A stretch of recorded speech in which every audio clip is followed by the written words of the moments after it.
We are currently 3,300 nautical miles left in this mission. Splashdown scheduled 36 minutes, 39 seconds from now.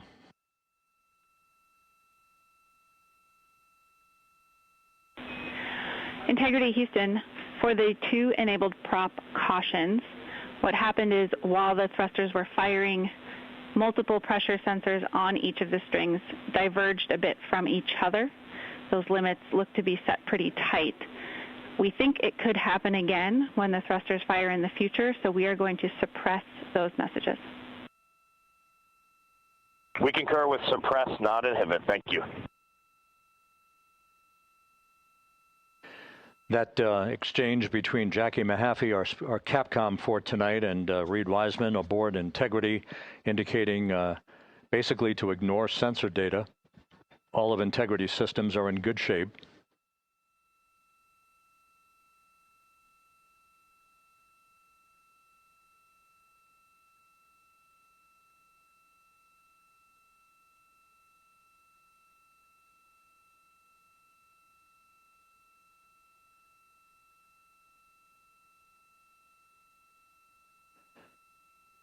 Now, coming up on about 90 seconds till the crew module, service module separation.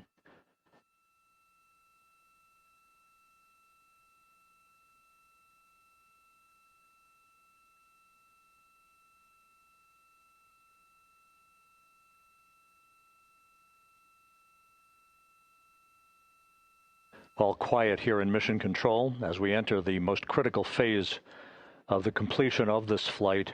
All of the preparatory activities leading up to the vehicle entering the Earth's atmosphere just 21 minutes from now.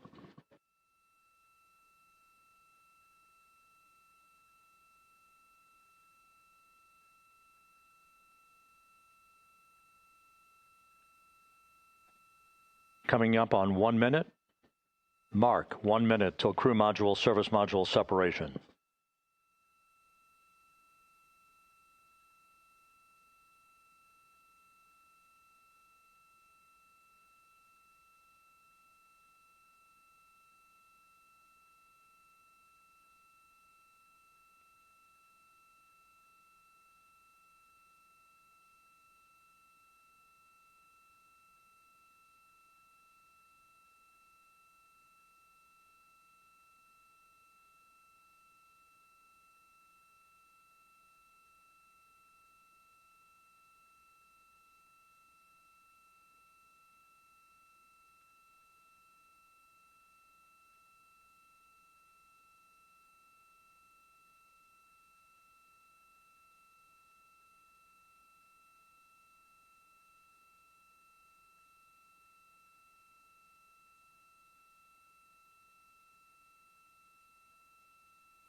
And we have confirmation of crew module, service module separation.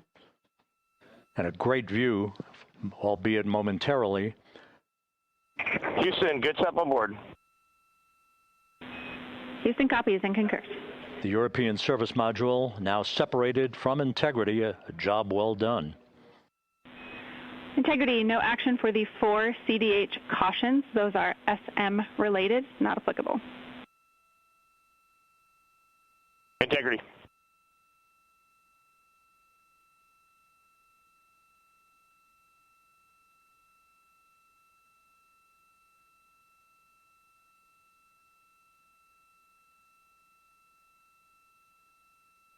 So, with Integrity now flying free on its own for the remaining 32 minutes of this mission. Next up, the raise burn, a 19-second firing of Integrity's thrusters. Good GPS 2.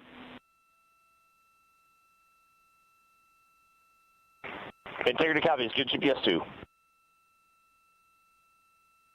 Coming up on the 2-minute mark until the raise burn. Again, this is the final tweaking of the orientation of Integrity to put it in the right angle, if you will, the angle of attack that it will fly in during its entrance into the Earth's atmosphere.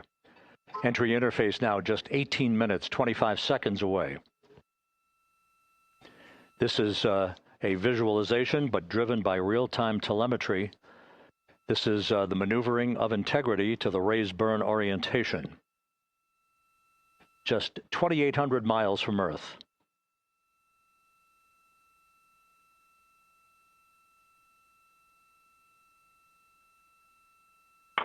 Houston, we got a great view of the European service module out the window with the sun hitting the side and the solar rays and the NASA worm right there. It's a beautiful looking machine. Roger.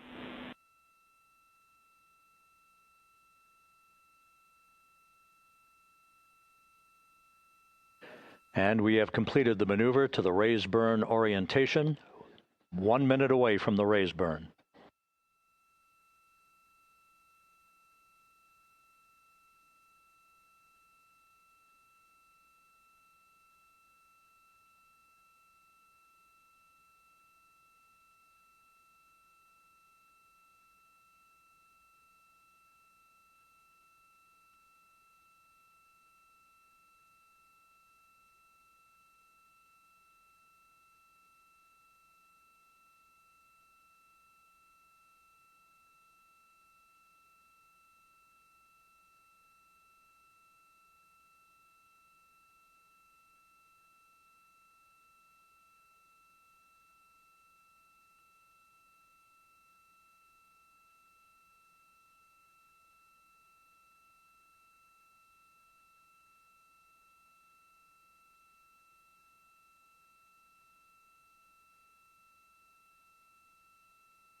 And the crew module raise burn is underway, a 19-second firing of the thrusters, and we have a completion of the burn.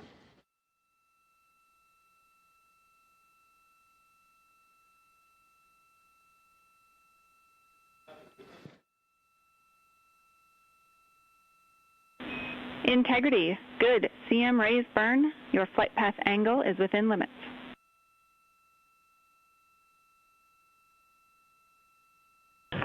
Integrity copies. Looks good on board, Jackie.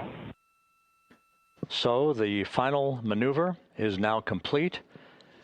Our trajectory for a splashdown in the Pacific 29 minutes from now is set and will not be amended any further. And we have the right angle of attack to mitigate any excessive heat loads on the vehicle during entry interface. Integrity Houston, a heads up about comm coverage. When you perform the 180 roll, for the first minute or so in that attitude, we expect about a minute LOS. We copy.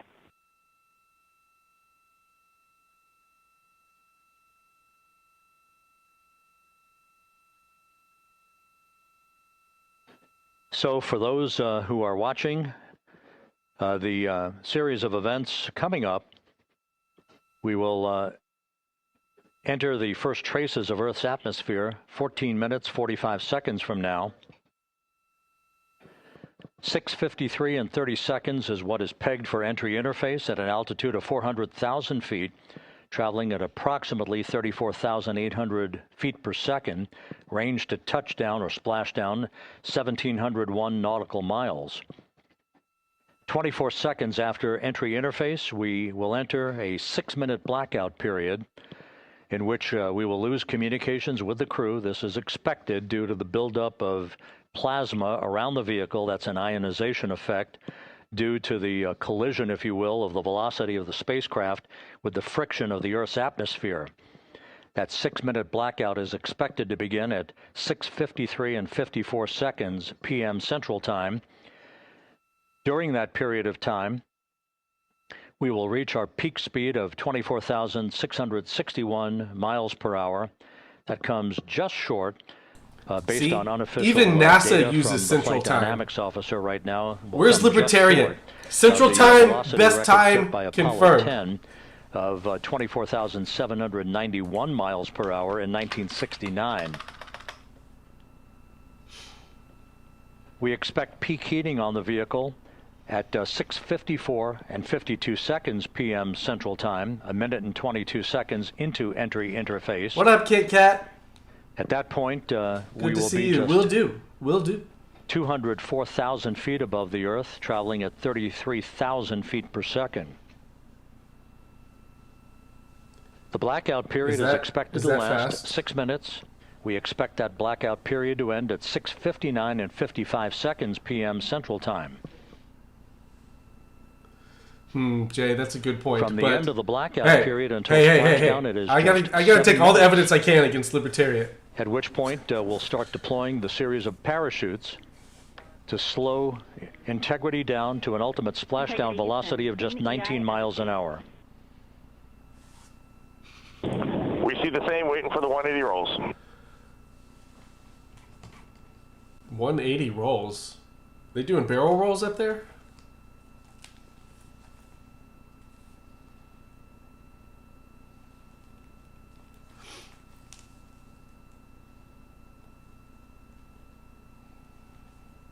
The parachute deployment sequence, once again, will come in several segments, but in rapid fire succession. And we have a great view of the moon out window, too. Looks a little smaller than yesterday. Guess we'll have to go back.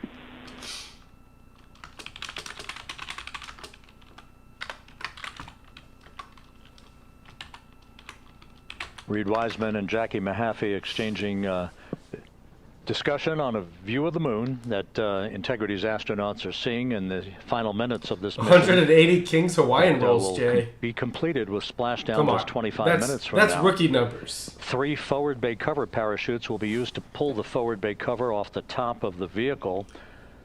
Then 2 drogue parachutes will be deployed to slow and stabilize the crew module during its descent. I'm going hippie, guys. Followed by 3 pilot parachutes that will lift and deploy the main parachutes from the forward bay. The final sequence will have 3 main parachutes deployed. These will be 116 feet in diameter. Each main parachute approximately 265 feet long when reefed. The parachutes will ultimately slow Integrity down from its peak speed. What up, True Blue Tails? How you doing tonight? Times the speed of sound to a gentle 19 miles an hour as splashdown.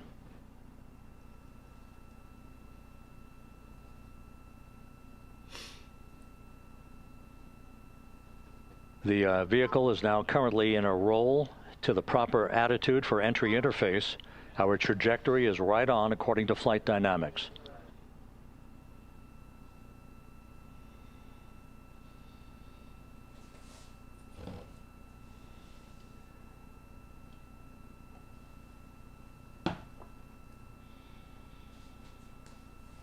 Frank, car dealer called me to buy my truck. Can't talk. I'm hunging. Integrity is on a trajectory from who does business during hung time across the Pacific Ocean. Should be illegal. Descending at a rate of 15,000 feet per second. Is that fast, chat? Is 18,000 feet per second fast?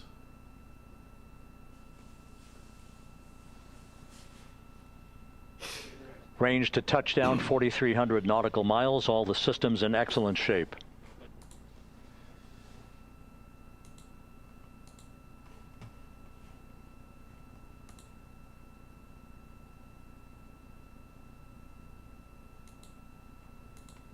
Did you guys hear about the chimpanzees locked in civil war? Is that somewhere in Africa? Integrity, Orion in the EI roll 180. Uganda? I can't believe the news is talking about this. This view out of one of Integrity's windows. We had a call for 3 good barrows. Those are barometric pressure sensors that feed altitude and would you like to travel 18,000 feet per second? Yeah, I think I'd like to try it. Parachute deployment sequence. Chicago? We are less than 9 minutes away from entry interface, 22 minutes from splashdown. Humility, happening in University of Ottawa earlier. What kind of happening? A shooting? What is this? Ah.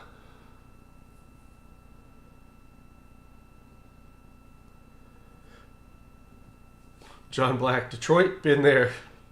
You can see the reflection of one of the crew members in the window.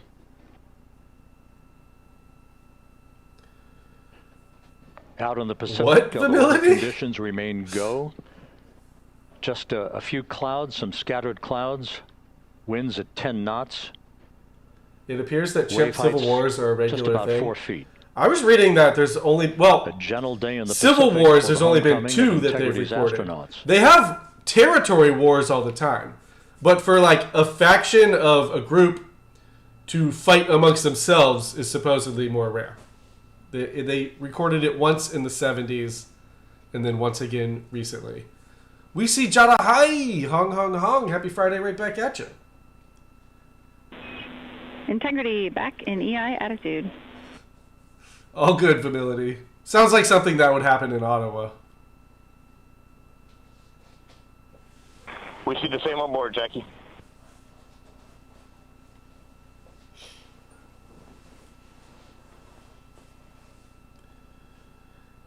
Jay, so are the chimps going to free the spider monkeys or not? Complete crew and vehicle are configured for entry. Good questions. Houston copies. And we're in step 37, transferring NASA to BFS. Step 37, huh? What happens if you skip a step?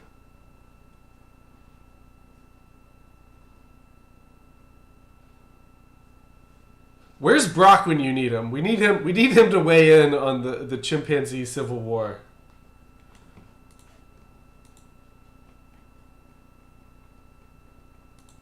And Houston, in instruction 509, we are not below 0.2.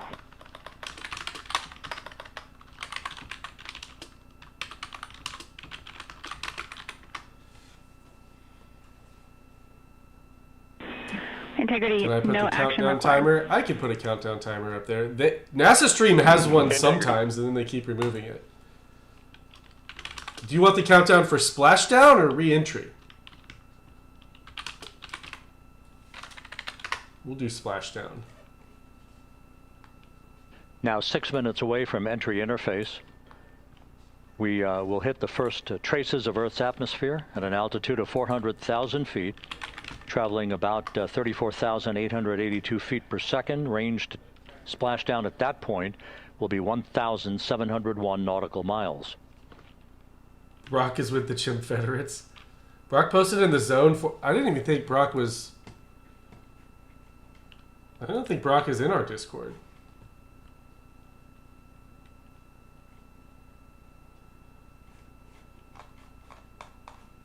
And once again, just a reminder, some 24 seconds after entry interface, we do expect to lose communications with the vehicle and the crew during a 6-minute blackout Bet those monkeys period, don't even have any ghost when DNA a unless a plasma sub-Saharan shield has will sprayed build up some in around it. the spacecraft What up, Brock? due to the ionization, due to heating effects. And Flight Dynamics has just confirmed we will have a blackout period of exactly 6 minutes in duration. And once again, that's due to the fact that a plasma buildup around the vehicle. Yeah, will that was prevent Blaine, not Brock. communications and No, data. Brock's not in the So we Discord. will not be able to talk Not to this the one. crew members at that time, nor will we receive data. All right, here yeah, in I was the working on getting the control room. countdown in. Hang on. Everything is looking good on board. Just confirm no pre-EI downloads. Countdown to a specific time. Houston concurs. That blackout period to begin at 6:53 and 54 seconds p.m. Central Time, and again will last about 6 minutes in duration.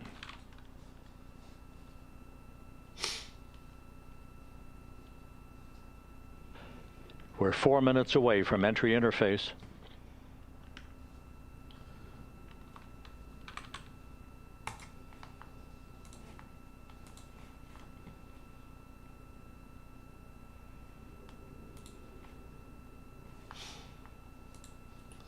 Alright, the reentry timer is on the bottom. Bottom left. I mean, that's splashdown. That's splashdown time. Reentry's in about 3.5, 4 minutes.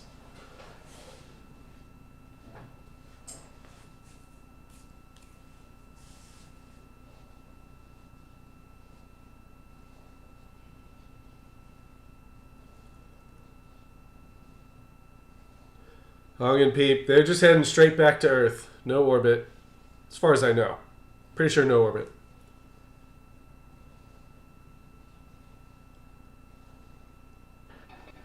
This view from Integrity as it crosses from southwest to northeast across the Pacific Ocean, 3 minutes from entry interface. Brock, you got a new dog today? 16.5 minutes till Congrats. splashdown. What kind of dog? The USS John P. Murtha and the recovery team is on station and in position, as are the airborne imagery assets that we hope to receive imagery from. Hong hong, blue as sky. Artemis enters the Earth's atmosphere and through parachute deployment. Jay wants to know what color your dog is, Brock.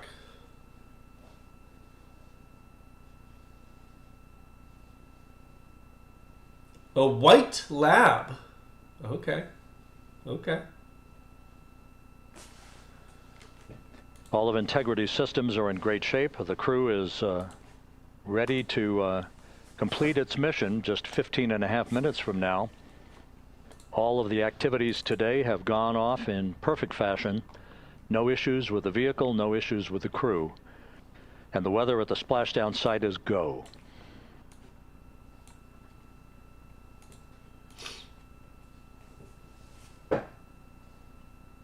What up, POTC? Never forget the auto zone. That's right.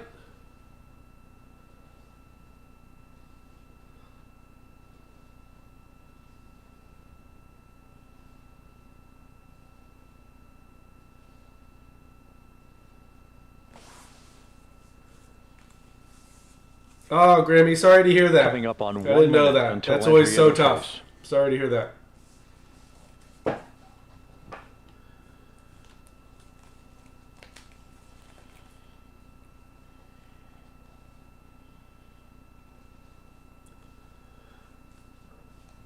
Jigger, what are the polymarket odds of a fireball? Mark 1 minute until entry interface. All right, Brock, I'll put up a picture of your white lab puppy 1 on the minute, screen. 20 seconds until the expected start of our 6-minute blackout. Integrity, 1 minute to a 6-minute blackout. Integrity.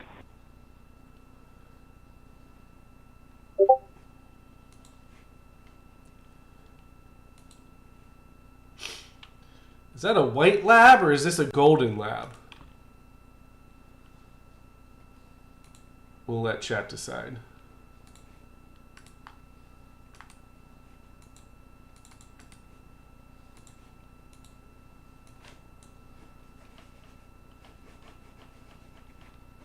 Ten seconds till entry interface. 10 seconds till entry interface.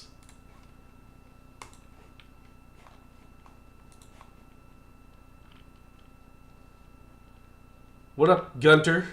And we have crossed the threshold, now entering the Earth's atmosphere. Okay. We're at 400,000 feet, traveling 34,800 feet per second.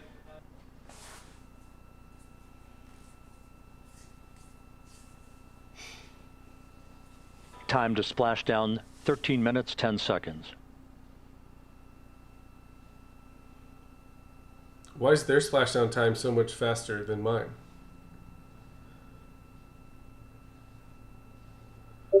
Uh-oh, we lost him. And as predicted, we've entered our communications blackout.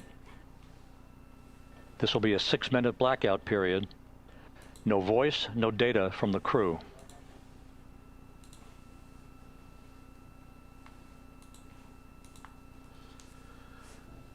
We're 30 seconds away from the anticipated point of peak heating on the vehicle, where temperatures will rise to about 4,000 to 5,000 degrees Fahrenheit. This is the true test of our trajectory.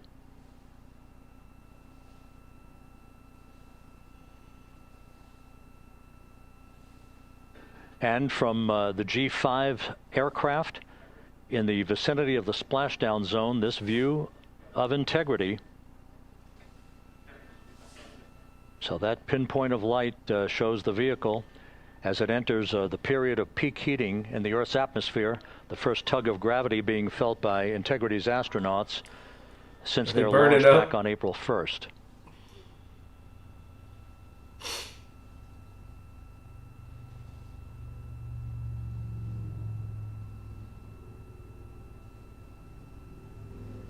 4.5 minutes until the end of the blackout period. Time to splashdown, 11 minutes, 33 seconds. Hong Kong TT, just in time for splashdown. They've re-entered the atmosphere, allegedly.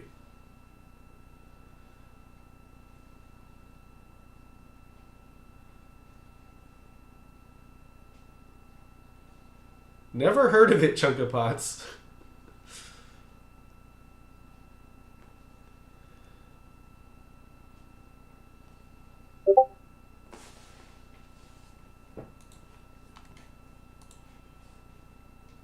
The landing and support officer reports that the P-3 has acquisition on integrity.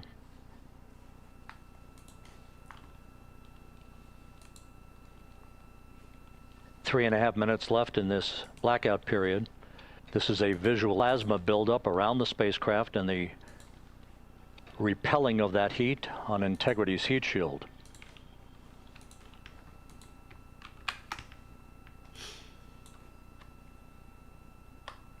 Visualization.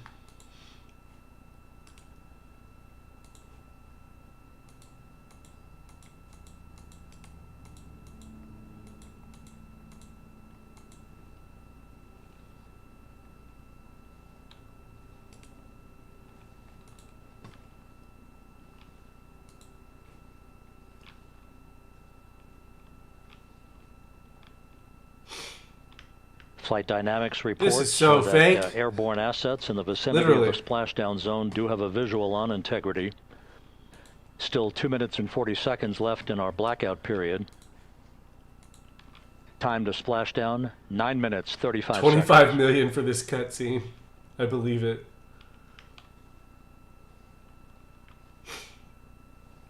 Satrak could have done a better job.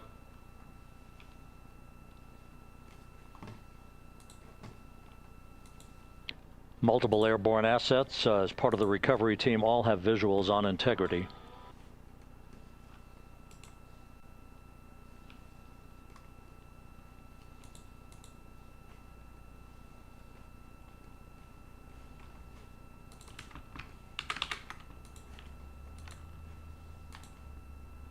And the WB-57 flying in the splashdown zone also has a visual.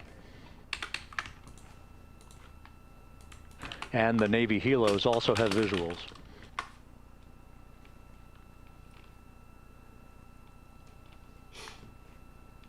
I don't think I'm on mute. We're still in the blackout period. Still do not have communications from the crew.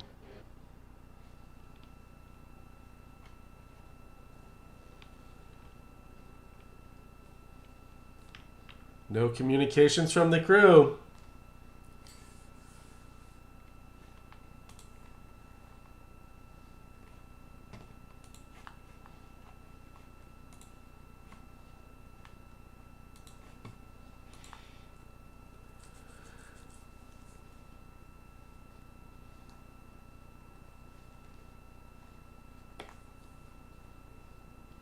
We're standing by for communications from the crew. We should be out of the blackout period less than a minute from now. Okay. It's like, were they supposed to by now? Okay, we got less than a minute. Hey, my capsule heated up.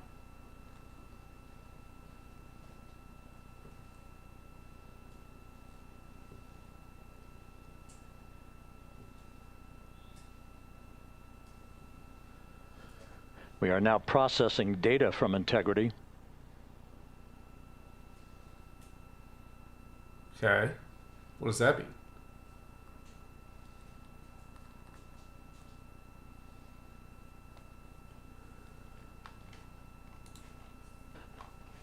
Landing and support officer reports the small boats are en route to the splashdown target zone.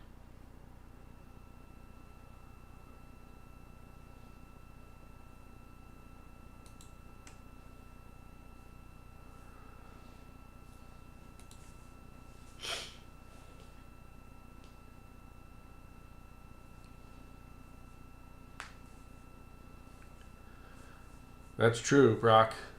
I am fake CGI.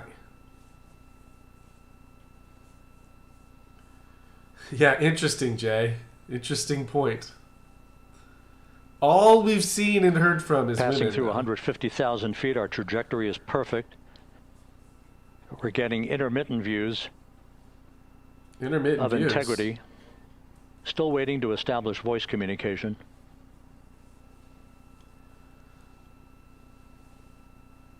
Integrity, Houston, comm check, post-blackout. Houston, Integrity, we have you loud and clear. Ah, there they are. Your trajectory is nominal, and your recovery teams have visual. Guidance looks good.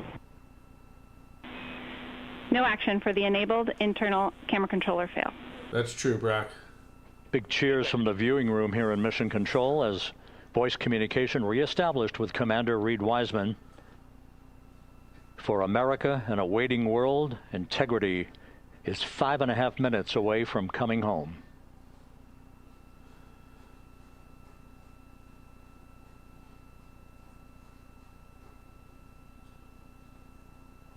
Passing 100,000 feet now. Range to splashdown 19 nautical miles.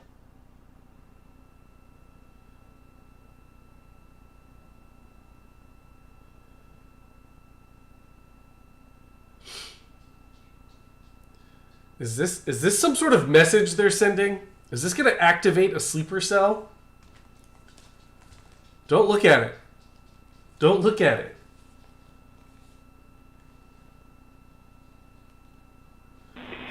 Chill, guy. My epilepsy. The camera controller fail is no cab 1 views of the chutes.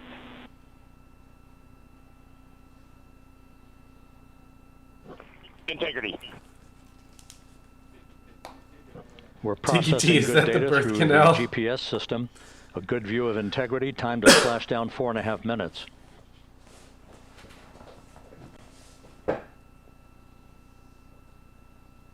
And a view of Integrity from the WB-57. We're at 50,000 feet.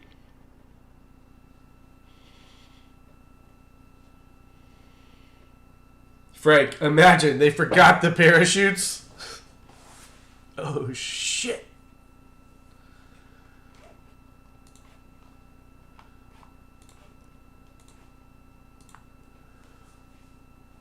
The pyros are armed for forward bay cover jettison. Someone's definitely using this as UFO footage.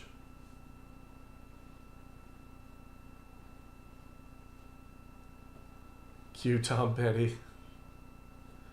Apply brakes. Yes, Corbusier. And there go the first series of parachutes. Yeah, okay. And we're on drogues. We're on drugs. And Houston, we're visual 2 drogues out the window. 2 good drogue chutes. Next up, We copy, we see them. the deployment of pilot parachutes that will pull the main chutes out. Time to splash down 3 minutes and 10 seconds.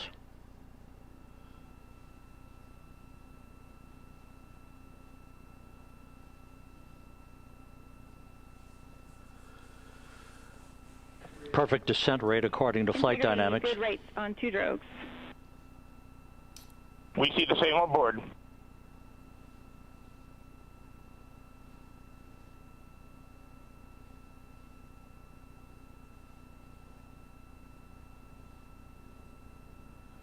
Have they puked yet, Tiggy? Passing through 10,000 feet. Still on drogues.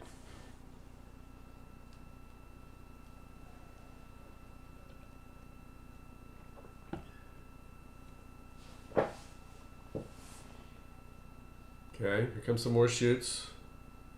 Are these the real ones? Main chute deploy. Okay. One of them doesn't look We're so at good. 5,000 feet. Alright, looking better. That was looking a little iffy right Search and there. recovery beacon has been activated on Integrity. And we have 3 good main chutes. 3 good main chutes. Good. Good It's, 3 main chutes. potentially Good only racing, 2 good there. descent rate. Good rates, and we see 3 good-looking parachutes. That was a close one, guys.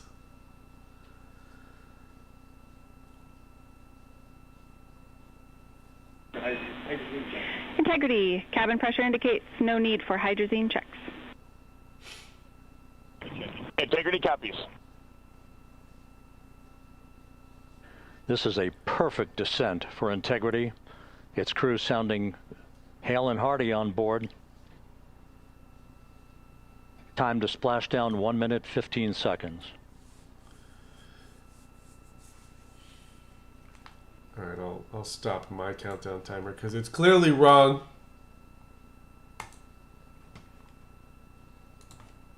Integrity about to complete a journey spanning Look at how far to Mexico are they? 481 miles from its launch from the Kennedy Space Center back on April 1st, and a trip around the moon.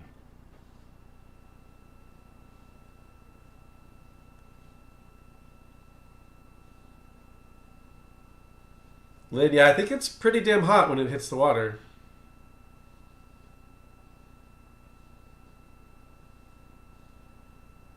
What was that? Are they flying it?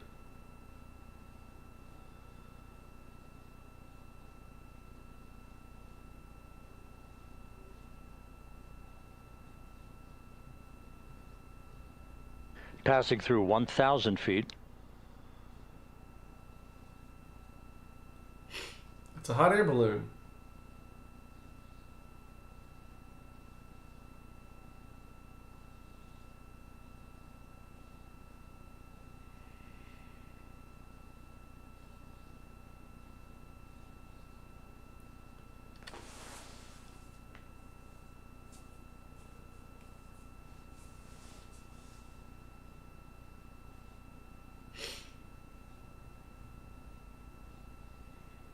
I mean, are they really just all sitting there in silence watching this? No one has anything to say? Houston Integrity, splashdown, sending post-landing command now. There it is. Splashdown confirmed. Copy splashdown, waiting on VLDR. Splashdown confirmed at 7:07 p.m. Central Time, 5:07 p.m. Pacific Time. Central Time. From the pages of Jules Verne to a modern-day mission to the moon, Nerds, a new chapter of the confirmed. exploration Central of our Time, celestial best neighbor time. is complete. Integrity's astronauts back on Earth.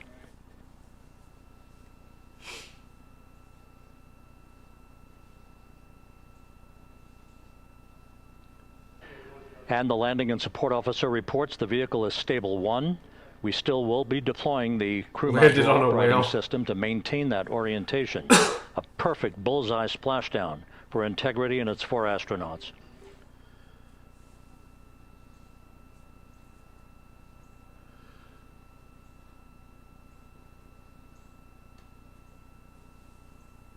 POTC, it was supposed to land, and I think it did land in the Pacific Ocean, somewhere outside of San Diego.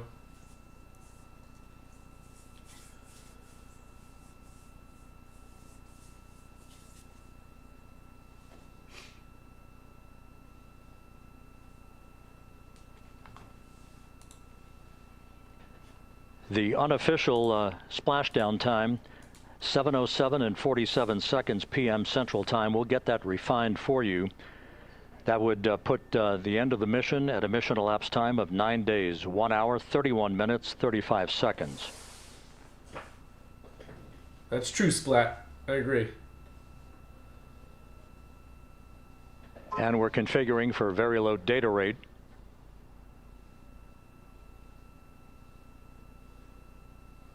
Once again, splashdown occurring in the Pacific, southwest of San Diego at 7:07 and 47 seconds p.m. Integrity Houston, comm check on And then VLDR. California fines them for littering the ocean. Houston, we have you loud and clear on VLDR, or how us? We have you the same. We'll meet you over in post-landing. Perfect communications established. A journey. We are stable 1, 4 green crew members. Houston copies all. Reed Wiseman reporting 4 green crew members. That is not their complexion. That is the fact that they're in great condition. That's what that means.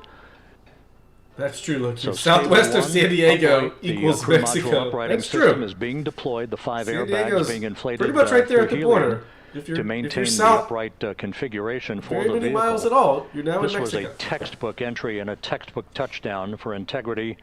Reed Wiseman, Victor Glover, Christina Cook, and Jeremy Hansen back on Earth after a journey around the moon.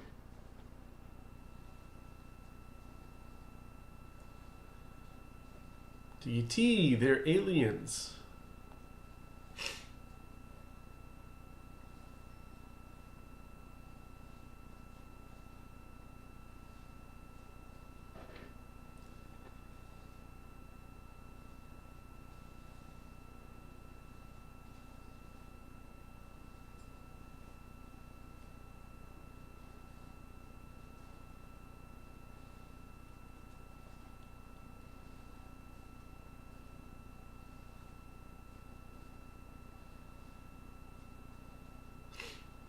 Why haven't we heard from the crew yet?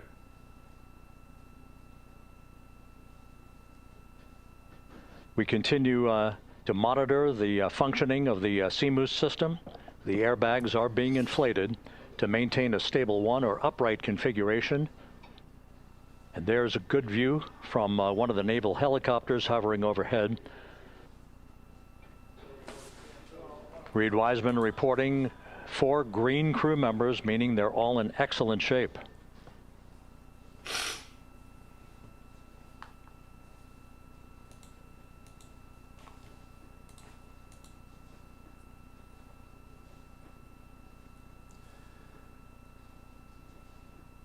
Forgot the door key again. Integrity Houston 4, Star Beacon Maximus. and radio. Yeah, the CMOOS.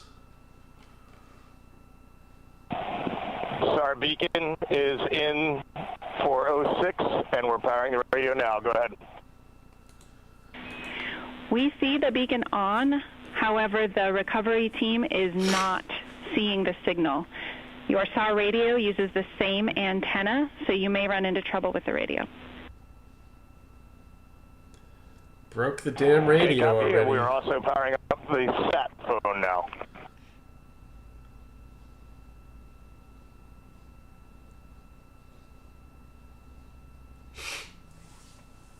So integrity is in great shape, and as the crew continues its post-splashdown timelined activities on board, Reed Wiseman once again reporting that all 4 crew members are in excellent shape. And we have 5 inflated airbags to maintain an upright configuration so that the recovery team can now begin a slow approach to the vehicle. Meanwhile, here in the flight control room, entry flight director Rick Henfling is polling his team of flight controllers on the dark side of the moon. for Yeah, the who start knows what happened over there? These are the of moon men who powering will down the soon vehicle launch their after invasion. a thorough systems check. Possible. We have no toxic gases to be concerned about, so the recovery personnel can approach the vehicle, but not until we have powered down the spacecraft. That's expected to take a few more minutes.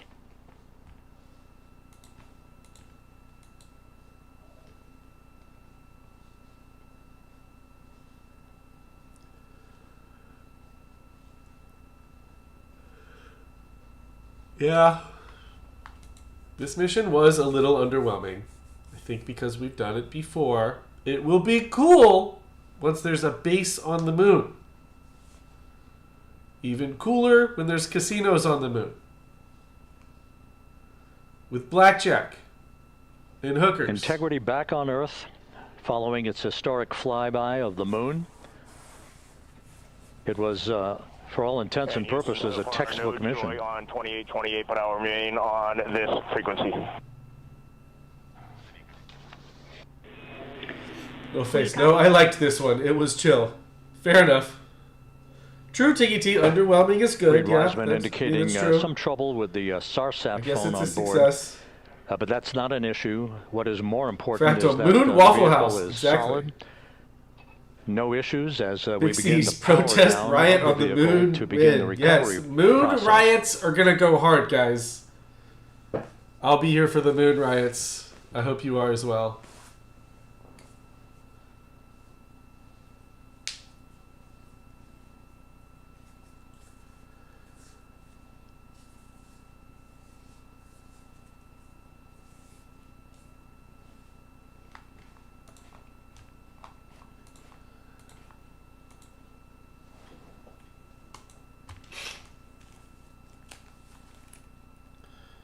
Speech.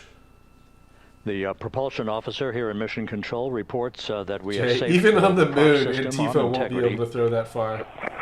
Can you say Imagine it was very Eric's weak on the and moon. broken? Integrity, Houston did not call. Yo, new phone. Who dis? Copy that, Houston. It might have been on the SAR radio. Stand by.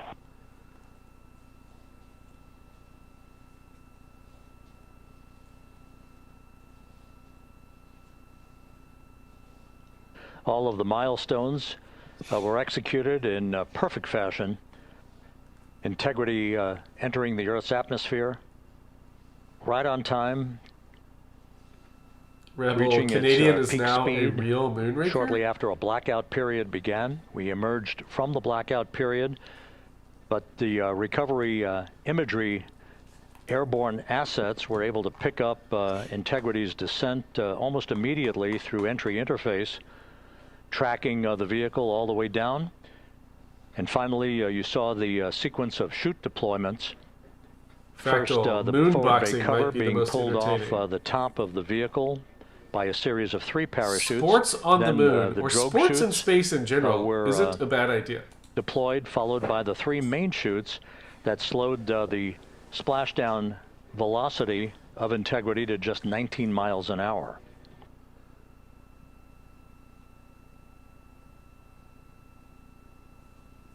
Humility, you're listening to Walking on the Moon by the Police?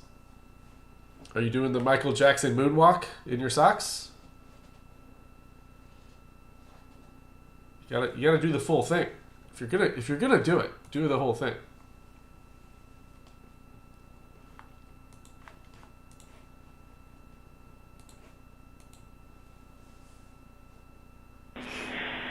Integrity, Lunatic. Houston, with It does no kinda look delay like on it's sinking. SAR and I don't SAT think it's phone, sinking, but we'd it like does you to kinda look like command an additional 15 minutes for a total of 30-minute power down delay.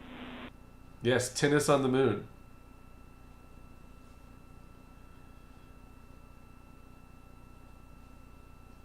TGT, flat horizon, flat All right, Earth. Jackie, we have selected T/D+3. This is a 2D image I'm No looking joy at. Clearly, on the Earth is SAR flat. radio or sat phone. And stand by. We have the master diver on SAR radio. Please hold comms. Hey, Lily. Excuse me. Hey, Jackie. We just got the master diver on the SAR.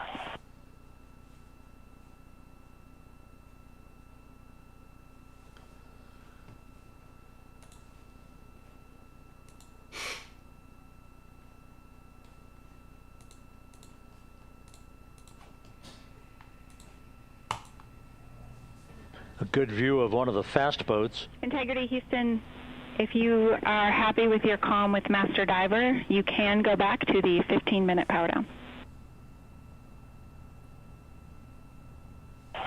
Okay, stand by. Yeah, we'll confirm here in a second. The crew on board Integrity coordinating with the flight control team in Houston here in Mission Control on the timing of the power down of the vehicle, which will be the precursor to the recovery teams approaching the spacecraft. There are no issues with Integrity. We've had a bit of broken capability in establishing a SARSAT or satellite phone communications capability between the crew on board Integrity and the Jarvis, recovery Trump team. blows them up, claiming they were drug runners. That Oh, will no. get sorted out here shortly. There's plenty of cooling on board Integrity, so there's no rush to begin the power down. I tried to call you on the sat phone and not getting an answer there either. Concur. We haven't had anything come through.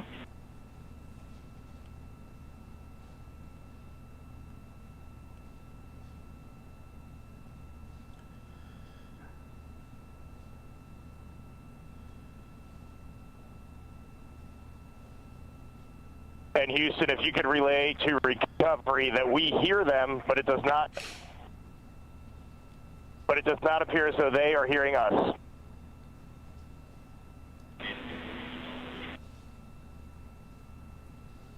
Radio's broken. Told Houston ya. copies, and Reed, just to confirm, you are pushing the PTT on the radio.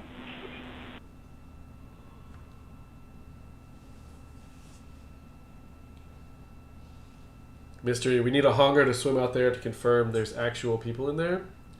Low Q, So get on we it. continue to sort You're out in the San Diego. communications between Swim out there, integrity buddy. and the recovery teams. I know you can do it. We are standing by for the initiation of the power down procedures. That, as you see, the recovery teams are moving towards the side of the capsule. The next major event will be the erection of that large inflatable raft called the front porch. That will be the port of call for the crew as they're being extracted one by one from the vehicle.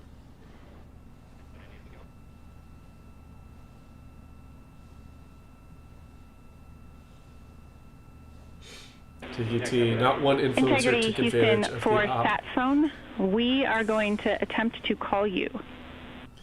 Yeah, they could be out there doing photo ops. Good idea. Standing by. And Jackie, yes, we are pushing the push to talk, the two buttons on the left side of the radio Push below to the up-down talk. arrows. We are utilizing them. I'm rebooting the radio to see if we get good comms. Okay, we copy all, and just to confirm, you are seeing that you are touchdown plus 3030 for power, correct? That's the affirmative.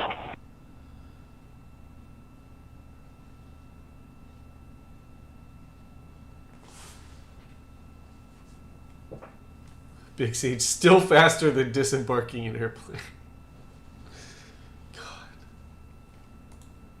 We are trying a backdoor approach to have mission control here call the crew on their satellite Getting off an phone. airplane is an IQ test. This is all part of the coordination for the power down of the vehicle that will initiate the actual recovery operation. The first boats with the Navy divers on board are standing by, waiting to close in on Integrity to begin the process of erecting the large inflatable raft that's called the front porch that will be where the astronauts are extracted from so that they can have a few minutes to get their land legs back. Their land legs? Before they're hoisted aboard the Navy helicopters for the flight back to the deck of the USS John P. Do Murtha. not reply.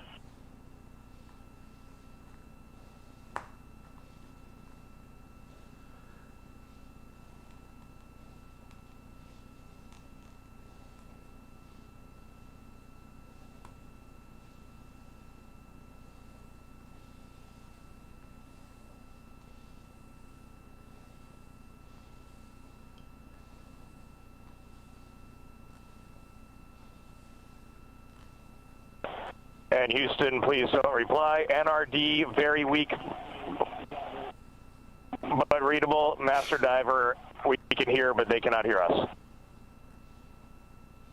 Wait, what?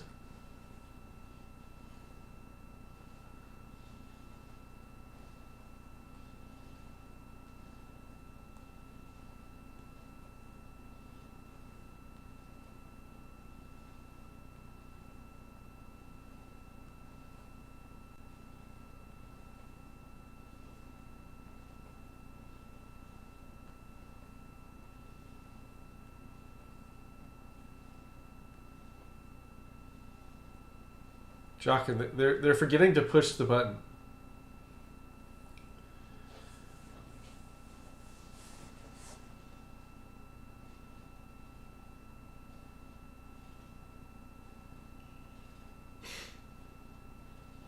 And Houston on OE1, is there any chance to tie us into NRD?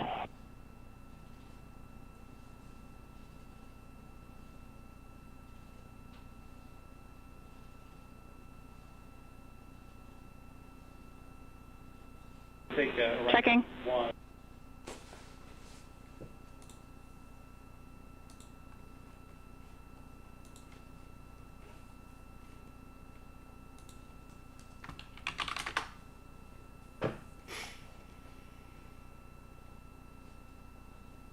This is Mission Control, Houston.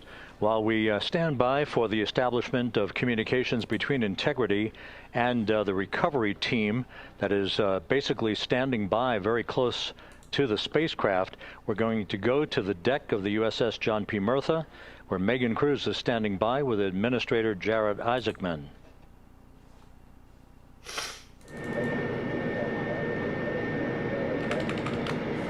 Hey, Rob, yeah, just such an honor to be able to be here on the ship, to be able to share and experience this moment with everyone together. And of course, as you just said, yes, here with NASA Administrator Jared Isaacman. Administrator, how did you feel getting to witness this and seeing NASA at its best? Oh, I mean, I'm honestly, I'm still at a loss for words. I mean, you know, like the childhood Jared right now can't believe what I just saw. I mean, almost been waiting my whole lifetime to see this, and then it's NASA Administrator. I just couldn't be more proud of the entire workforce, the years, the effort, the just late ask nights, this guy. all the He can hard hear what they're work saying from across the country that contributed to this incredible moment right now. And yeah, incredibly grateful too for our teams here on the John P. Murtha right now. Yeah, look at them behind us here. Got everybody. Hey, what do you guys think? We just brought some astronauts back from the moon, huh? Oh, we didn't really go to the moon. Unbelievable. Thank you. Yeah, so grateful to the Navy, the sailors that are here, the NASA teams. I mean, this is a joint effort that's on their way right now. These recovery forces are getting out to our Orion spacecraft, to Integrity, get our astronauts back on the ship safely. Yeah, and this is not just an accomplishment for NASA. This is an accomplishment for humanity. Again, a historic mission to the moon and back. How does this make you feel, and what do you hope people take away from this?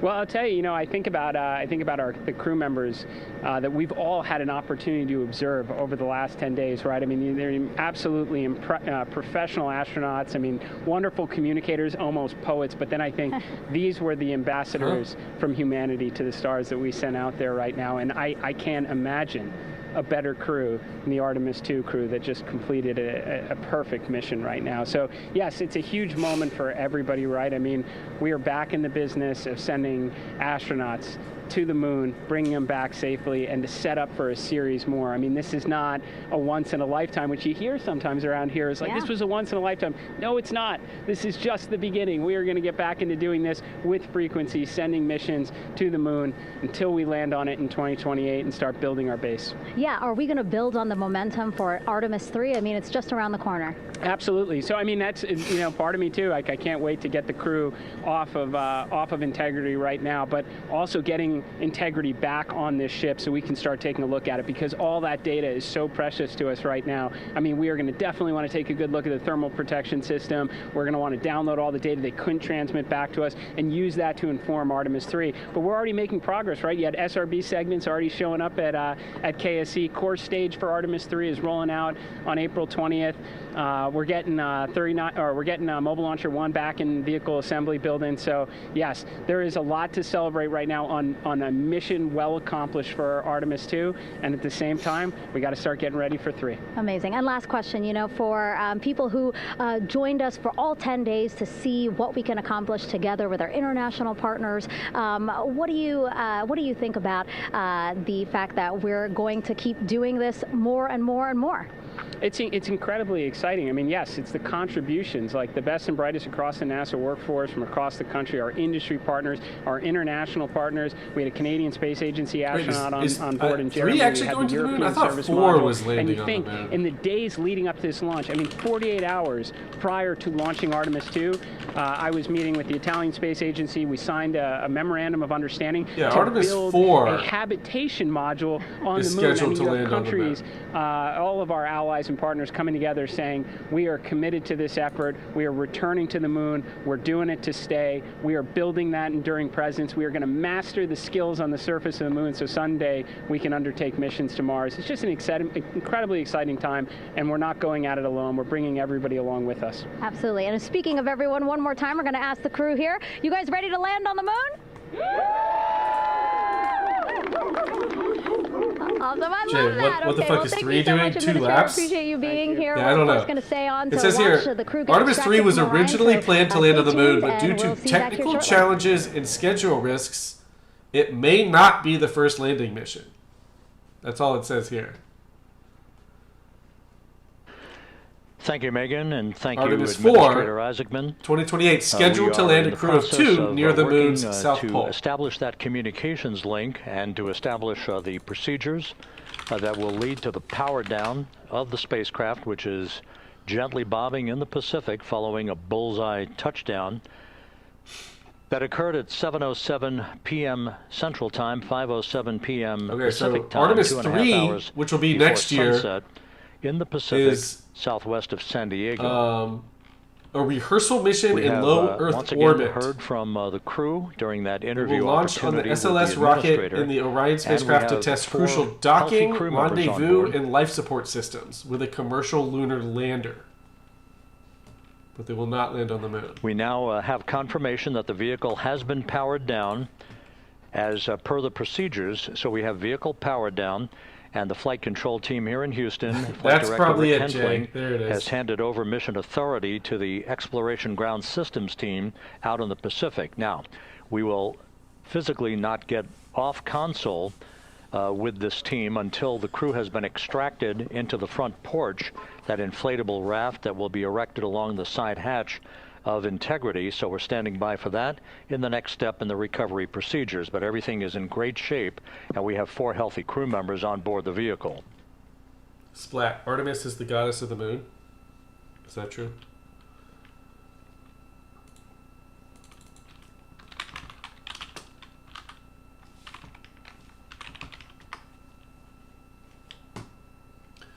Artemis is the Greek goddess of the hunt, wilderness, wild animals, the moon, all of the and entry events chastity. Went by the book, no issues. Perfect trajectory for Integrity. That was culminated with one final raise burn to improve the angle of attack for the vehicle as it entered the Earth's atmosphere. All of that flight dynamics computation.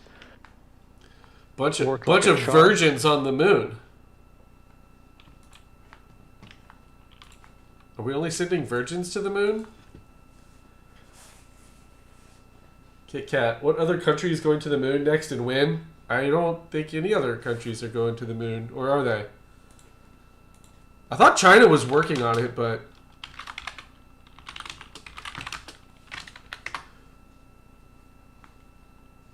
So we are standing by for the recovery team. I guess China and India are attempting Integrity to do it. And begin the process of erecting that inflatable raft called the front porch. Oh, China's trying to land astronauts on the moon by 2030. Be extracted from the hatch of Orion into that inflatable That'll be raft allegedly before 2 they're years hoisted after we aboard, do it. 2 Navy helicopters in a variety of different configurations. Each crew member will be hoisted in sequential fashion, in alternating fashion, 2 crew members for each helicopter before they turn around to head back to the John P. Murtha. Once on the deck of the ship, they'll be brought into medical bay for comprehensive medical exams.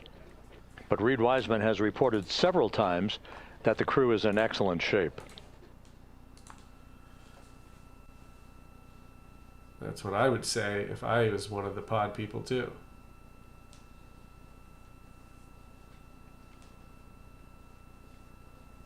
Splat. India should be banned from space until they clean up India.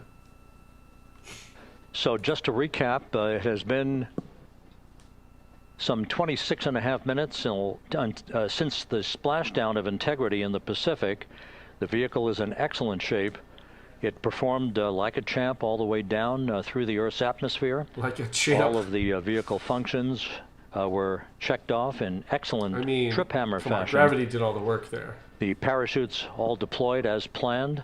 Splashdown occurring at 7:07 p.m. Central Time, 5:07 p.m. Pacific Time.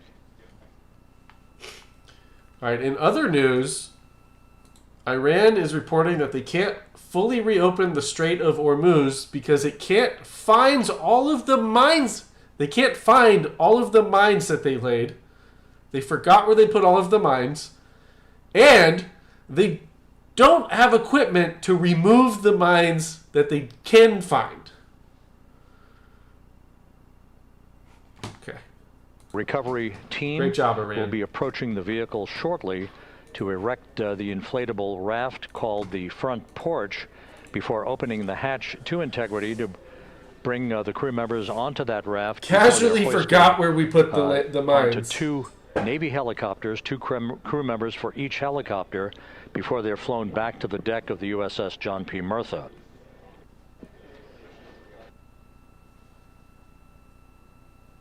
TGT use drones to destroy the mines? Well, yeah, I guess that's, yeah. No face, new game just dropped, Mine Hunter 2027. Hey, I've played a lot of Minesweeper. I got this. I can do this.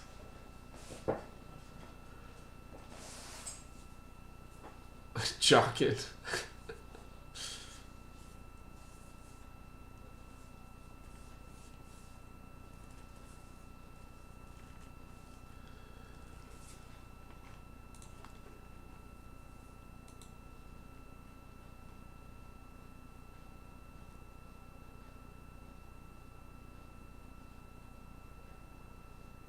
No face. I have an easy way to find them. Open the strait. Yeah, let's just let's let the oil tankers go through and find the mines. Why not?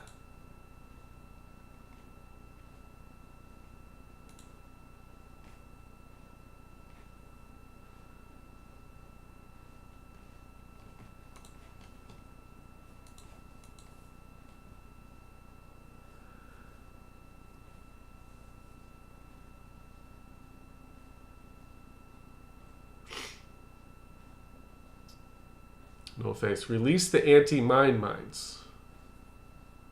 Sure.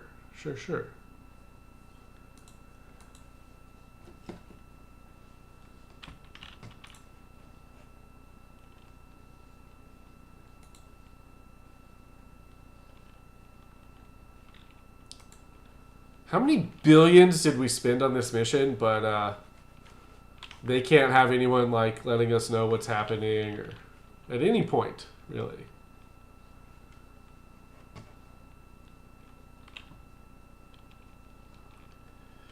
Jockin, Lloyd's of London would never insure any ship going through there if it were mined. You know this.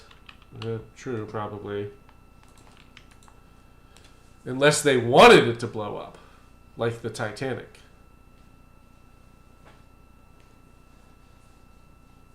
Smokey, this would be faster if it was like my TikToks. Yeah, they really need to have someone playing a game underneath this. I need 5 different visuals going on at all times, or I can't understand what's happening. This is Mission Control Houston. After talking to Fractal, the flight this is adulthood, folks, Austin. Everyone is just out there winging it. No shit. On the splashdown time for you. Their computation shows a splashdown time of 7:07 and 27 seconds p.m. Central Time. 7:07 and 27 seconds p.m. Central Time.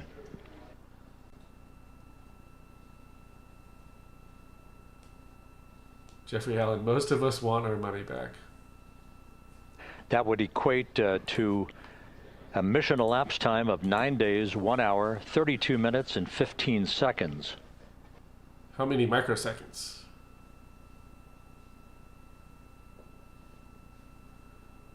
Once again, from Flight Dynamics, a splashdown time of 7:07 and 27 seconds p.m. Central Time. That would equate to a mission elapsed time of 9 days, 1 hour, 32 minutes, and 15 seconds. Big C's, they should have ran the 10-day trip like a reality TV show with diary confession interviews. Yeah. What happens when they vote someone off the spacecraft? Reports from the Pacific indicate that the recovery team, in communications with the crew aboard Integrity, that the crew remains in excellent shape as they await the approach of the team for a final hazard gas evaluation before they move to the side of the vehicle to erect the inflatable life raft called the front porch.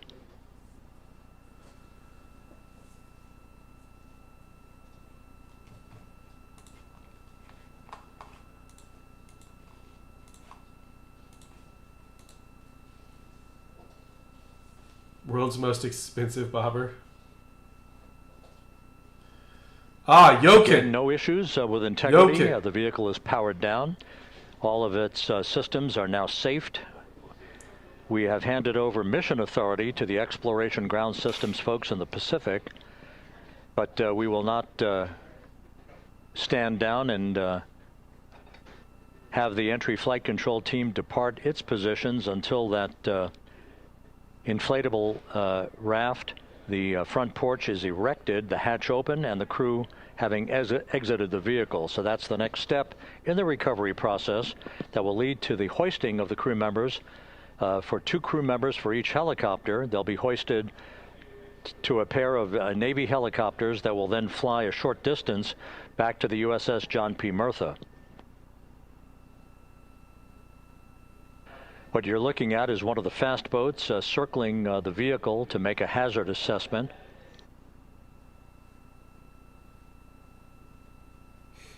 Maybe they'll find some of those mines that Iran put down.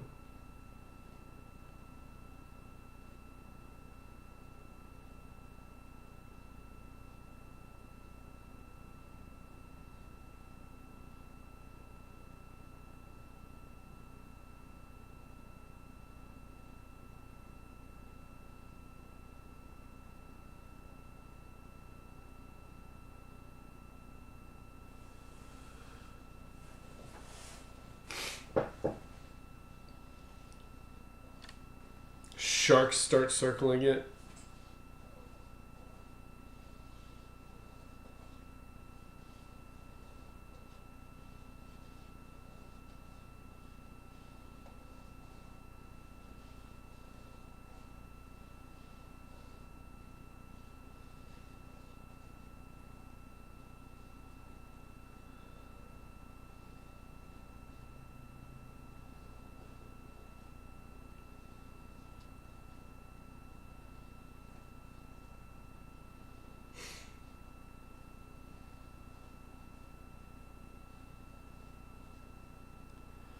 Splat says, open the soup can.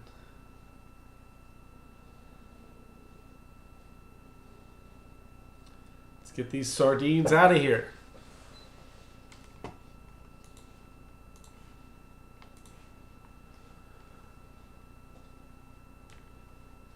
Revolution says, 100% guarantee there's an oceanic white tip somewhere in that shot.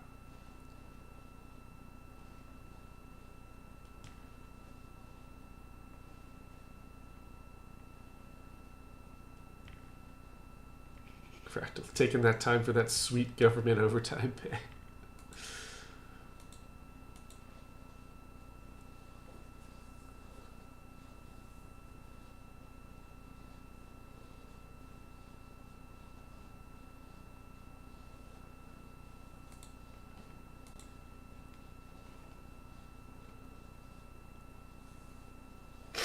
Eric Swalwell accused of rape by former staffer.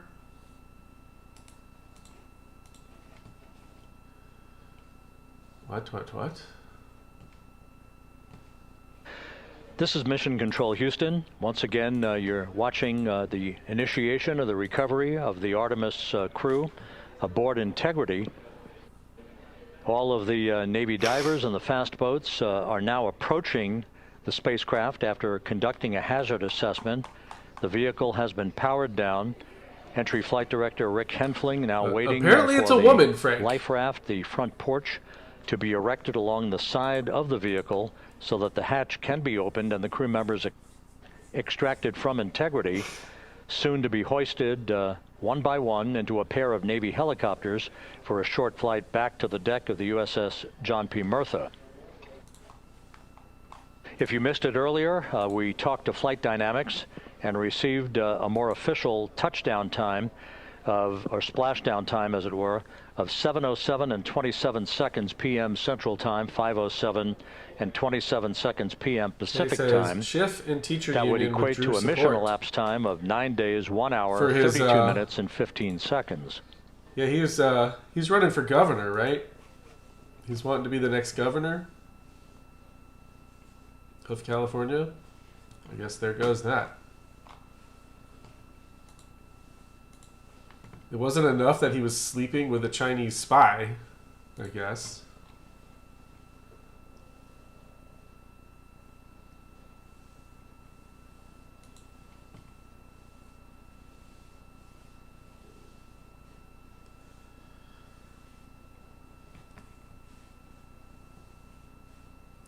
Yeah, Schiff, Pelosi turn on Swalwell, withdraw endorsements, calling him to drop out of California's governor race. Gosh, when you've lost Pelosi and Schiff, you're done.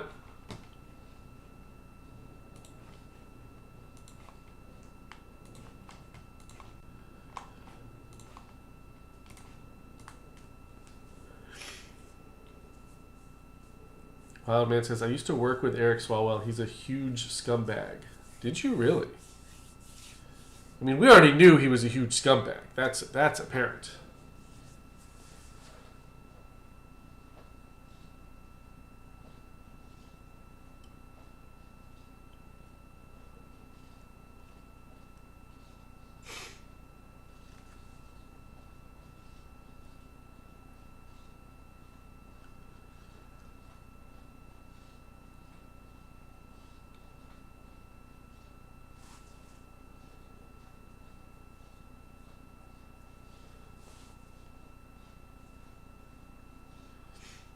You worked with him when he was DA in Alameda County. Interesting.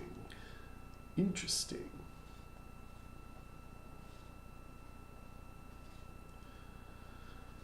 Jay.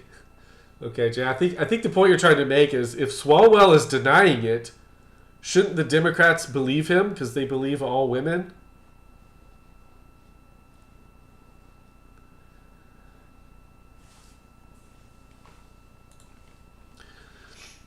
More women accuse Eric Swalwell of sexual misconduct. Okay, so it's not even just one woman.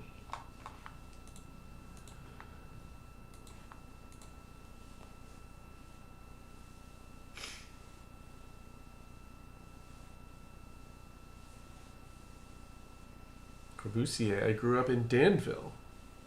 Jay, yes, the joke was some assembly required, yes.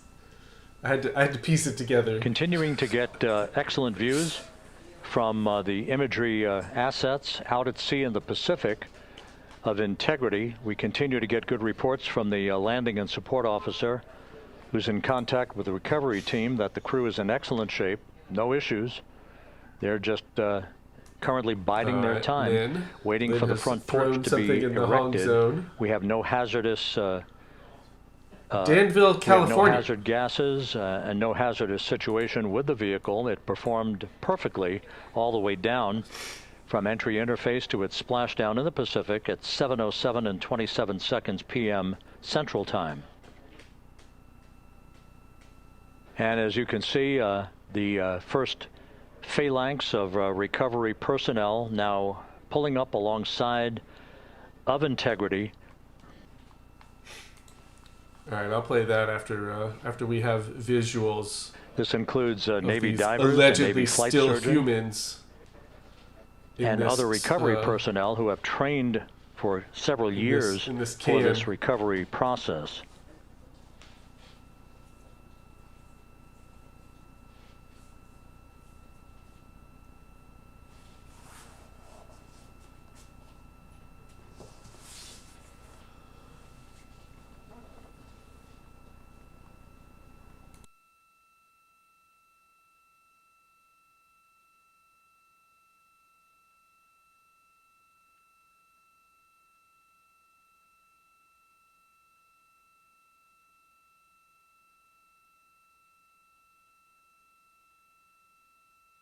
At this hour, some 41 minutes following splashdown, the vehicle has been powered down. There's no hazardous gas emanating from the vehicle. That's why the first team of recovery personnel has been able to pull alongside integrity. And the reports continue to come in that the 4 astronauts are in excellent shape.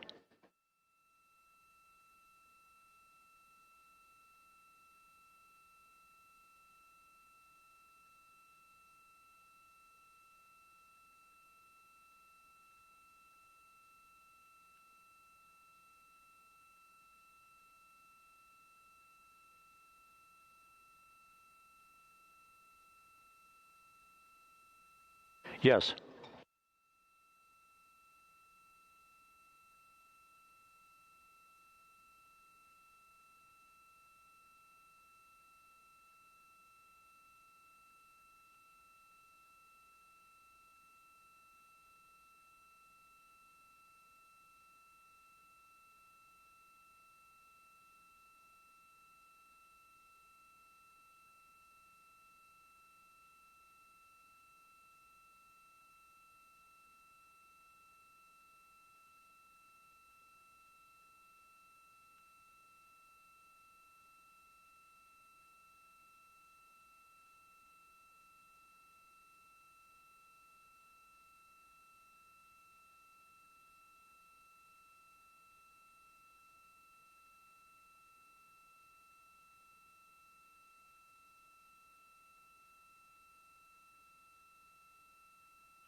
This is Mission Control Houston, continuing to watch the initiation of the recovery of Integrity's astronauts. One by one, they'll be brought out of the spacecraft onto a large inflatable raft just a short time from now. In the meantime, we can go back to the USS John P. Murtha, where my colleague Megan Cruz is standing by to provide her situation report. Megan, can you hear us?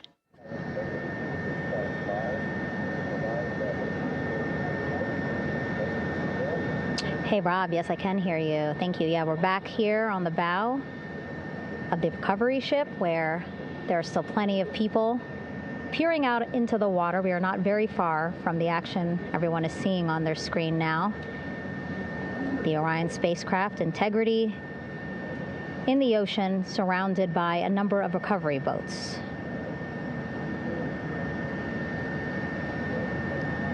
As Rob has been saying, in those recovery boats, NASA and Navy personnel specifically trained to get the astronauts out of Orion.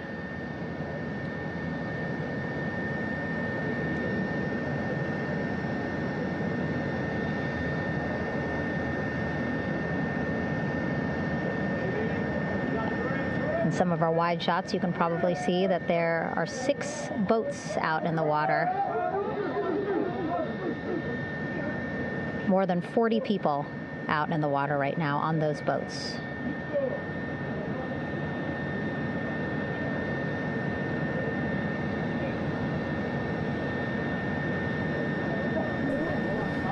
Is everything okay? Why are there so many people out there?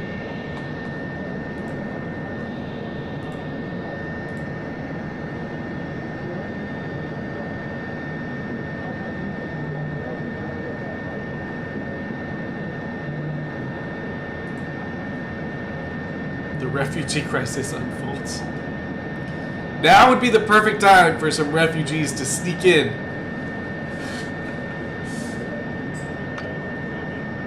First order of business is to set up the front porch and the stabilization collar. You might also hear it referred to as a stab collar. Basically just to make sure that Orion stays upright, doesn't sway in the water too much, again, to make it easier for recovery forces to get the astronauts out.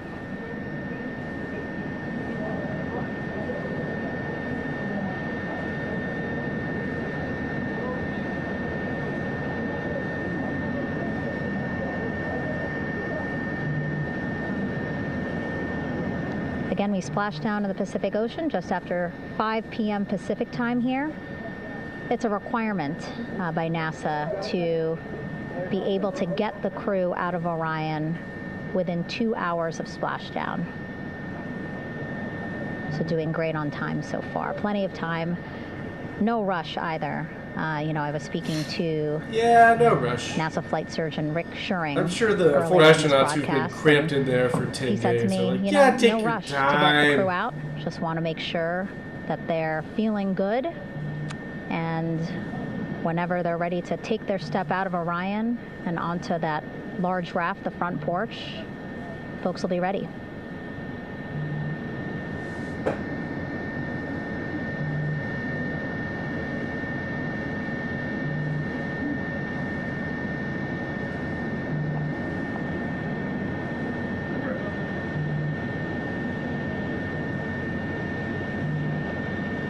Like ICE agents on the boats. And as there are mission audio loops Arrest the Canadian! In Houston, there is a mission audio loop here. Deport the Canadian! And it was just reported out that the side hatch is open.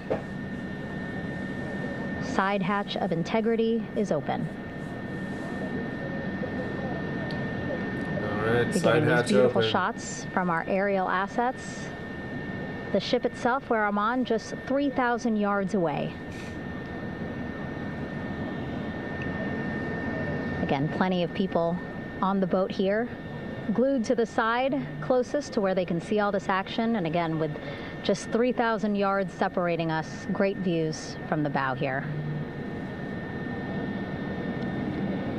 You can see now that side hatch is open. One of the Navy personnel is about to get inside there.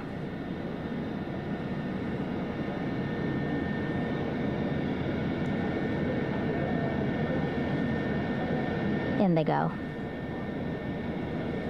In total, 4 will go into Orion. So it'll be a little bit of a tight squeeze, but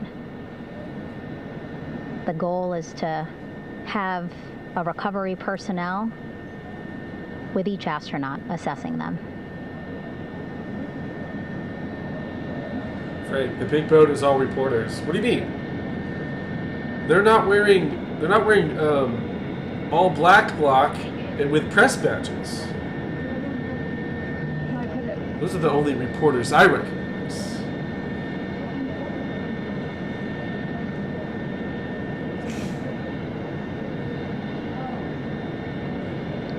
Boat's getting closer now. Again, that one that's right up against Orion, those are the divers that will go in to the spacecraft to check on each of the astronauts. These other boats will begin doing a number of things, putting on that stabilization collar onto Orion, building that front porch. Should there be some they will furry retrieve the representation? parachutes, That's on Artemis 3. as well as all tow furries. Orion back to the well deck of the recovery ship here.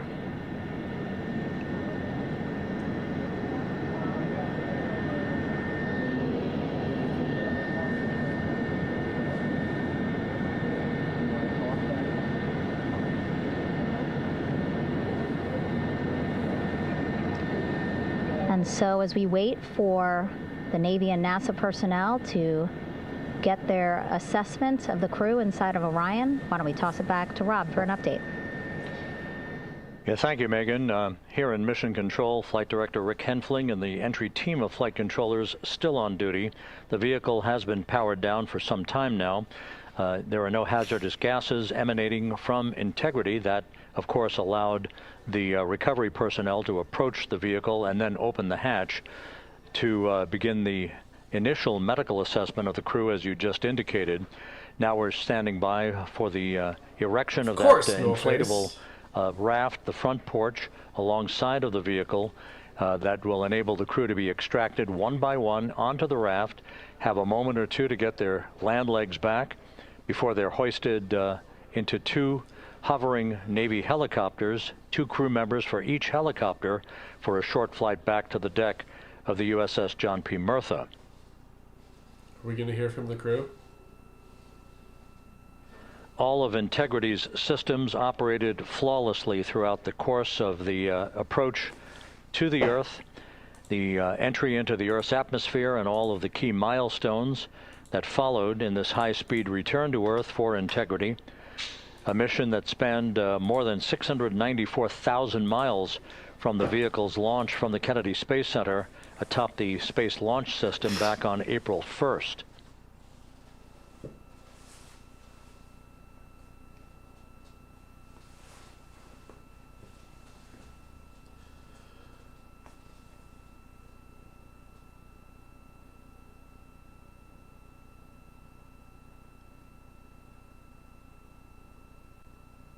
Jay, won't you be surprised when they all come out 2-dimensional? No, I won't be surprised at all.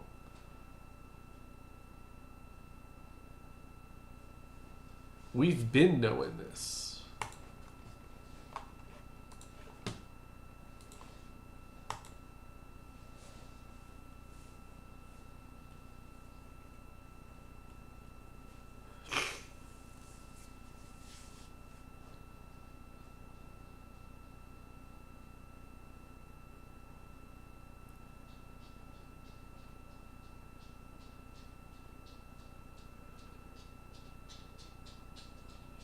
Yeah, I don't know how long this was supposed to take.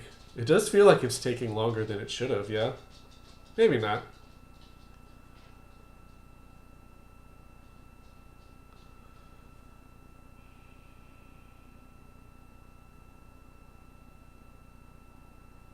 As we mentioned at the top of the broadcast, the last time that the Apollo program saw a splashdown in the Pacific was Apollo 17 back on December 19th, 1972. So for the first time, okay, how long did it take them to recover them? 53 and a half years. We have reenacted that with the arrival of Integrity's astronauts as they flew around the moon in that historic lunar flyby that began with a trans-lunar injection burn that took them out of Earth orbit following 24 hours of a high Earth orbit trajectory. The high Earth orbit trajectory enabled flight controllers here to have a full 24 hours to evaluate the systems on integrity and the condition of the crew before they would commit to flying to the moon.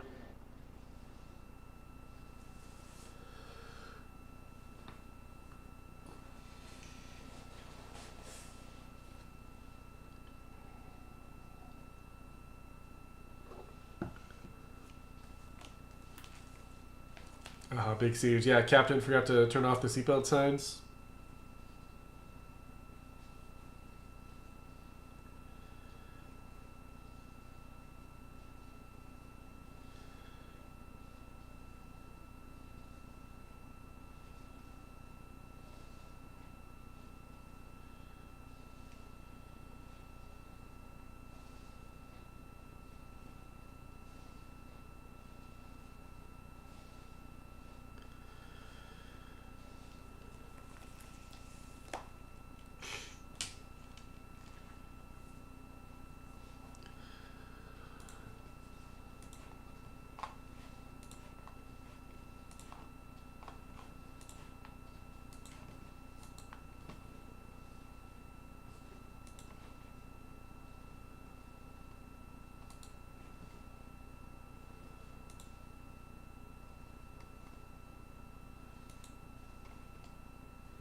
The U.S. government is spending $22 billion a week on interest on the national debt.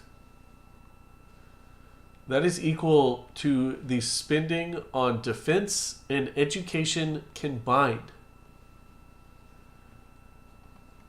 Just throwing some facts out there for you.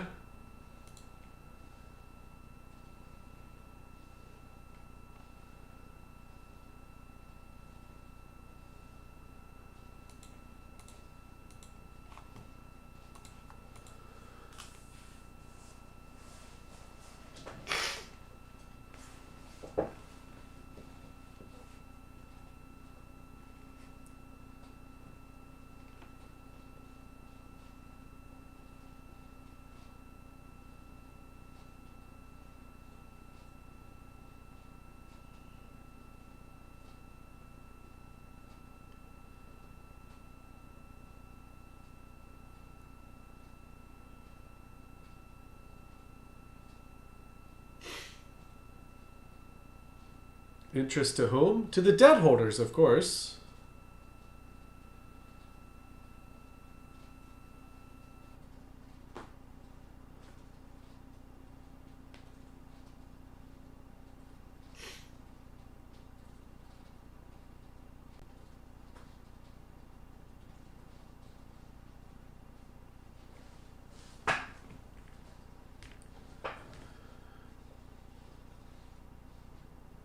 Am I a kung fu movie? What happened? What With the side hatch of Orion having been opened to set the stage for the erection of the inflatable life raft. Oh, is the sound off from my voice? To be erected alongside the spacecraft for the extraction of the crew. Yeah, Lynn, this ain't SpaceX. This is NASA. My colleague Megan Cruz this is government USS work. John P. Murtha with Navy diver First Class David McMahon that explains how this process is unfolding. Okay, Davey, so you and some of your team, one last look over of the stabilization collar, correct? Yes, ma'am. Okay, so what is this stabilization collar? This is what's going to stabilize the capsule out there in the ocean. We don't know how good the weather or the waves will be that day, so this will help prevent any unnecessary occurrences from happening, stabilizing the capsule and the astronauts inside. So basically this is a float that will go around Orion. I'm assuming that what they're doing right now, these are the lines that will attach the collar onto Orion? That is correct. And so what are they doing here? So we've got the lower line that will secure the inflation device before we inflate it. That gives us the go-ahead that it's secure in space, and then we'll inflate it. And then once that is done, we'll undo all the carabiners and get this orange line on top tied in the same fashion. and then this will be secured to the capsule. This and the seems a little astronauts will safely overboard. take their first steps out of the capsule onto the front porch. Okay, and how long will it take them to set up the stabilization We collar? should definitely be able to handle this in under 10 minutes. Under Okay, 10 wow. minutes, And then my you ass. mentioned the front porch. So basically, after they set up the stabilization Under collar, 10 minutes. then they set up what's called the front porch here. That's correct. Okay, and what's the front porch? Front porch is basically a bigger waiting room for the astronauts to sit in while we wait for the helicopters to show up and grab them. Okay, so the medical team that was inside with the crew, they're going to help them out and onto the front porch? That is correct. And then what happens here? We have higher trained medical DC, should they be personnel practicing in a also on pool? board the front porch that will give them look-overs. Why is this so hard in the ocean? We did it so easily in the gym. Helicopters to show up. Okay, how does it feel, I mean, your team, you, to be part of a mission that's returning astronauts from the moon in more than 50 years? We all feel extremely honored to be a part of this, as well as a bigger mission for the Navy and joining up with NASA to do great things. And do you feel like you and your team are ready? Yes, very ready. Cool. All right, thank you so much. Thank you.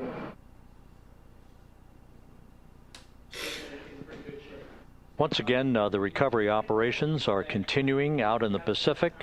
We shortly should see that life raft, the front porch, erected alongside the side hatch of the vehicle.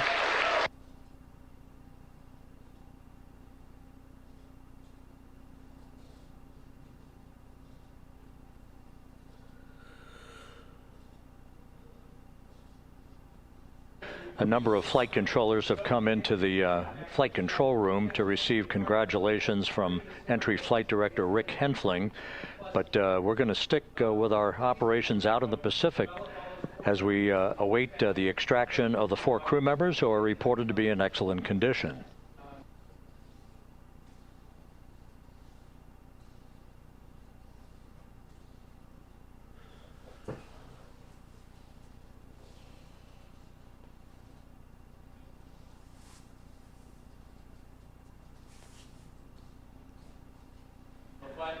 Again, while we stand by for that front porch to be erected alongside of the side hatch of the vehicle, let's go back to 10 more USS minutes. John P. Murtha and Megan Cruz. Megan?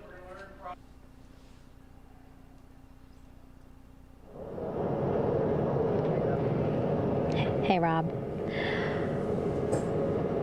Pausing now to listen to some internal audio loops. Again, the operations team here on the ship communicating with everyone out on the water. It seems like currents are hindering them a little bit from unfurling and inflating the stabilization collar. Who could have as well foreseen as the currents? front porch. We didn't think But about again, that. the requirement to get the crew out within 2 hours of splashdown, plenty of time. So no concerns just yet. But as calm as the water looks, yeah, it looks like it's hindering the teams just a tad.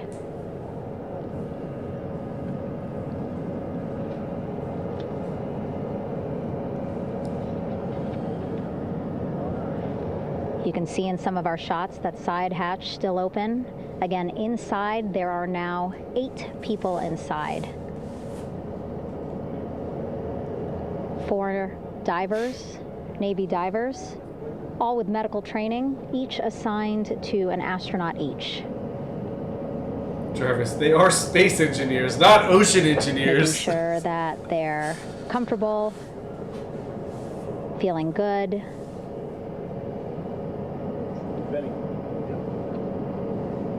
As you've heard us say in the broadcast, you know, they expect a little bit of discomfort. Again, these astronauts just traveled Big C's, back it's to hard Earth to at foresee currents in 25,000 a miles warming an hour, climate. It's a just nearly science. 695,000 mile journey around the moon. Charles Dean, 8 people, If yes. you think you get Apparently in perfect. space, you multiply.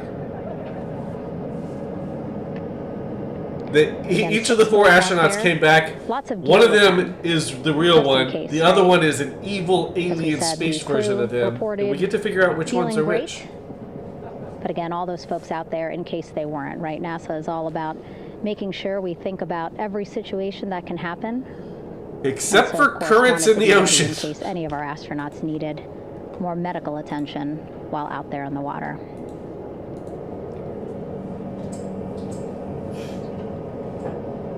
You see now teams again I like the way Indians do this better. Let it crash down in the sea and forget about it. Because why waste the effort? For the crew to get out of Orion. They need both, right? The stabilization collar will keep Orion from swaying as you see it is doing now. Uh-oh, Orion's swaying. Orion's drunk! Tiggy, I didn't realize it was a cloud car. And then they will connect to the front porch to the stabilization collar so that the crew can take 2 steps and they will be in the front porch. I mean, if 4 people could climb in there, couldn't 4 people have climbed out of there onto a boat? Just seems... I know. They don't have earth legs or whatever they said.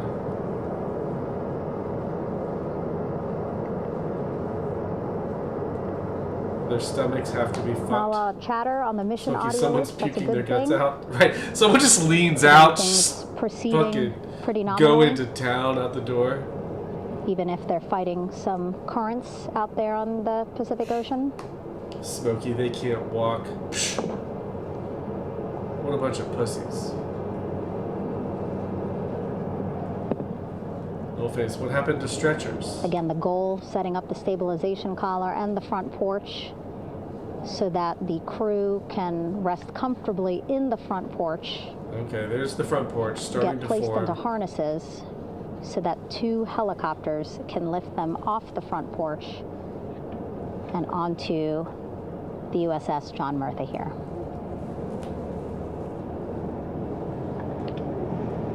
The helicopters are going to take turns picking up an astronaut. Diggy, will there be twerking? Again, Helo 1 and Helo 2. We'll see.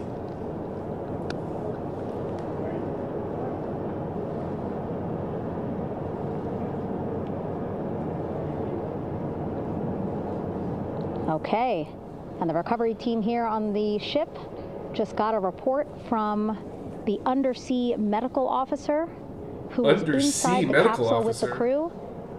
He is reporting all 4 members are green. All of our 4 astronauts, Reed, Victor, Christina, Jeremy, green, meaning they are feeling great, not the complexion of their skin. They are feeling great, happy to be home, and ready to be extracted as soon as possible.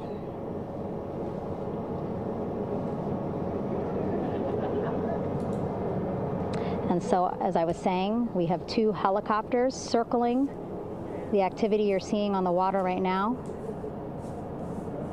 Each will take turns picking up an astronaut. Smokey, so we just like dogging on shit. Hover above the front porch about 40 we here in chat are a bunch of experts on everything. So everyone else is stupid, recovery of specialists course. Will be hoisted down into the front porch. The restricted maneuvering doctrine is in effect. Will connect to the first astronaut. Why did that sound like someone speaking over the airline? And then Helo 2 comes around, picks up Jeremy, while Helo 1 stays above head. And then Helo 1 will come back in for another astronaut, and then Helo 2 for the last astronaut, and then back to the flight deck here on the recovery ship.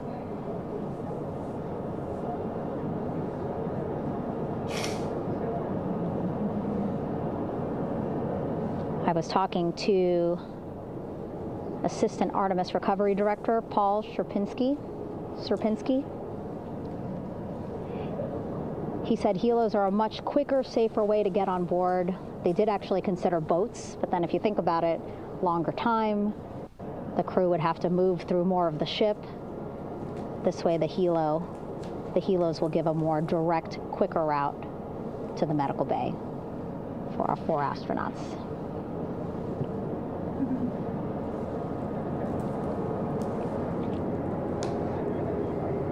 Beautiful shots from our aerial and imagery teams. Smokey, good point. Why don't eagles just fly the astronauts to the moon? Clouds have dissipated. So we can have pigeons carry messages, but we can't have eagles fly people to the moon? Great question. Gets you thinking.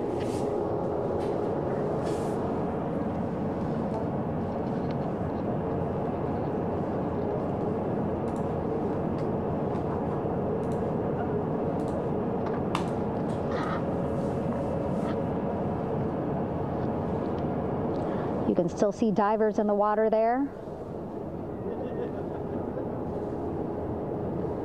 Encircling Orion, that is that stabilization collar we've been telling you about. As you saw in that interview just a few minutes ago. MP5, Frank. Or why not both? What do you mean?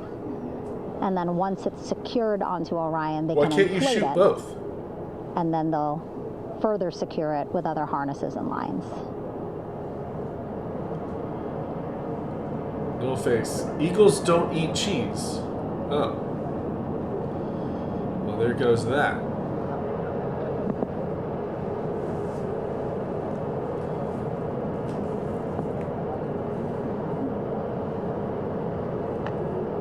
About an hour and 10 minutes since splashdown in the Pacific Ocean here. Yeah, I'm with Jay. One in each hand, Frank.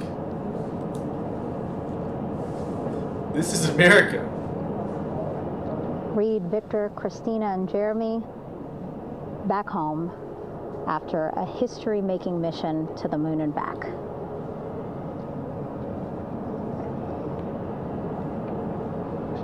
Ugh.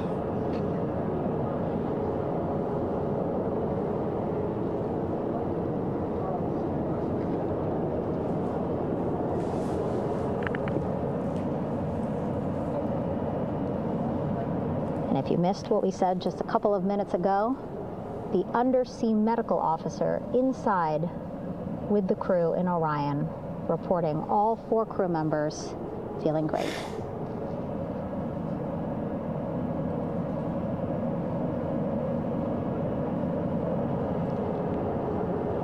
Progress being made there on the stabilization collar. It looks like they are beginning to inflate it.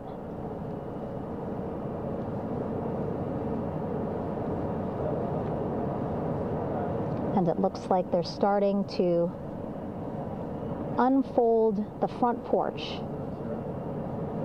in order to get that into the water here shortly and inflate that as well.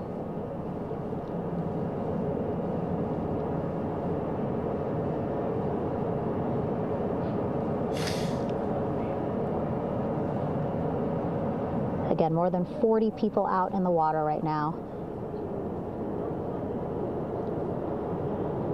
And those Navy and NASA personnel have been in the water for now about 4 hours.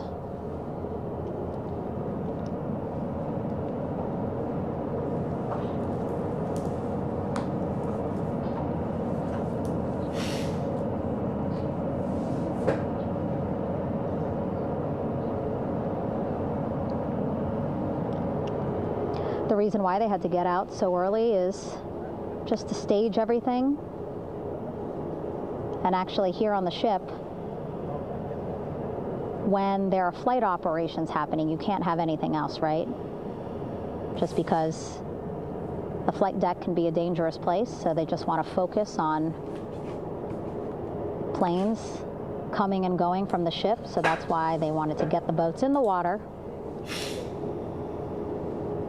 to make sure that they have all the time they needed for the flight ops. And then the same crew here out in the water, they will stay out in the water for a number of hours after we recover the crew and get them back on the ship, because then they have to recover Orion.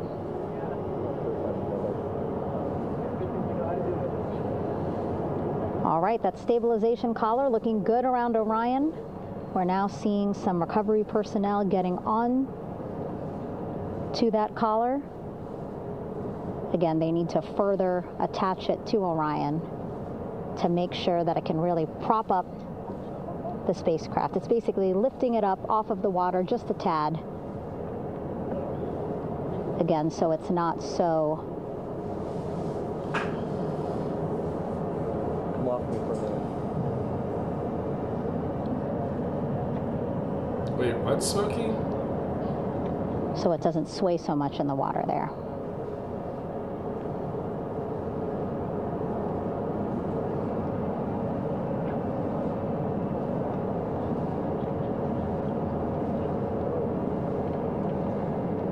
And now that front porch looks like it's nearly fully inflated as well. You can see a much larger surface area.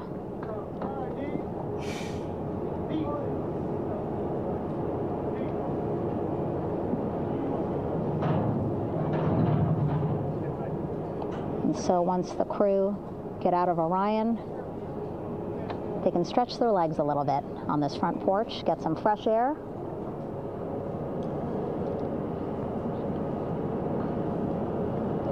And enjoy this beautiful day here on their home planet.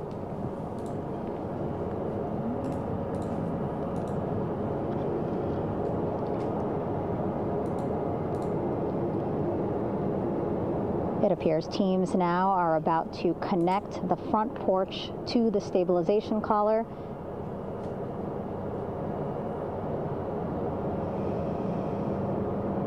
And at that point, when both are secure, we should soon see astronauts come out of Orion.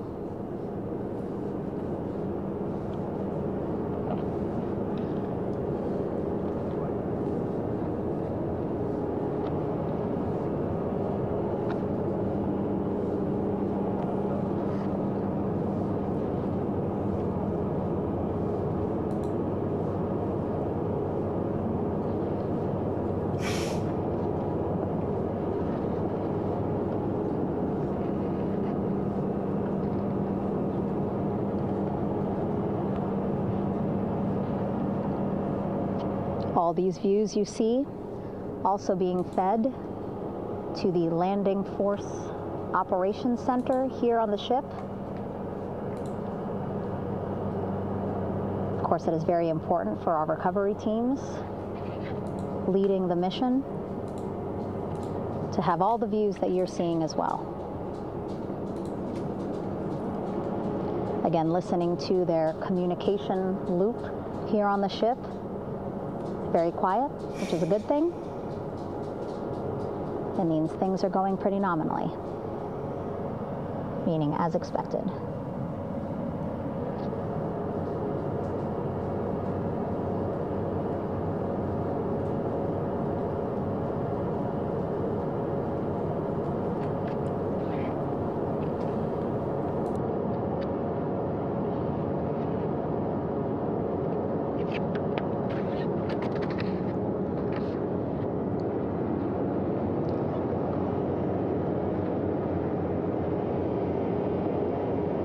Again, all this activity happening just 3,000 yards away from the ship. So that means this will be a very quick flight back on the helicopters for the crew.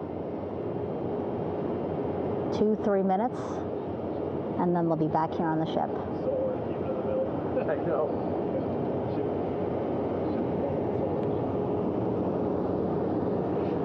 Okay, saw a thumbs up from one of the personnel on the front porch. It looks like they are now getting ready to deploy what they call the Air Rescue Vest, ARV. And so this is the harness that each crew member will get into in order to be hoisted into the helicopters. Again, those helicopters hovering just about 40 feet above the front porch when they're ready to pick up each crew member.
This is Mission Control Houston. Behind me, a fairly raucous scene as hundreds of flight controllers have poured into the flight control room here. This is reminiscent of the scene after the final shuttle mission of STS-135, although that was the end of a program. This is only the beginning of a program with the textbook splashdown of Integrity and its 4 astronauts. We're standing by for the crew to be extracted from the spacecraft.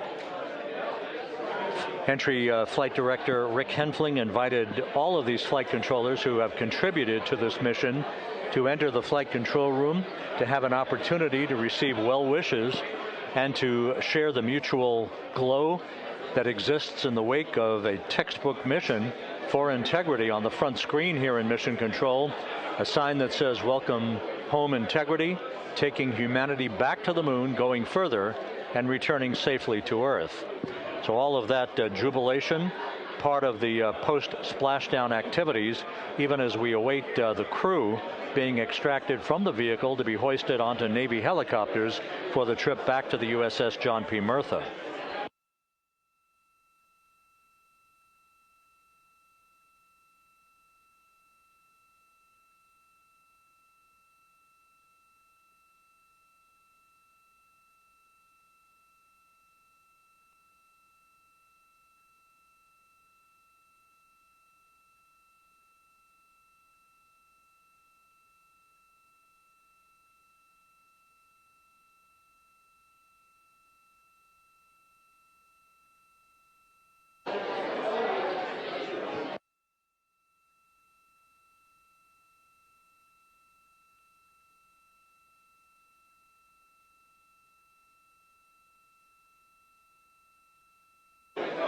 Once again here in Mission Control, this view of the Artemis flight control room, known as the White Flight Control Room. This is the old shuttle flight control room. Get in the zone, Austin Zone. The moon and beyond. Once again, quite a few flight controllers were invited in by Entry Flight Director Rick Henfling to share in the jubilation following the successful splashdown of Integrity. That splashdown occurring an hour and 22 minutes ago, as we stand by for the completion of the extraction of the crew, and ultimately they're hoisting onto Navy helicopters for a short flight back to the USS John P. Murtha. Splashdown occurred at 7:07 and 27 seconds p.m. Central Time. I had an opportunity to talk to the head of flight dynamics, Jeff Birch, a moment or two ago. He said the trajectory of Integrity coming through the Earth's atmosphere was so precise, they've never seen anything line up on a ground track like today's entry by Integrity for its splashdown southwest of San Diego.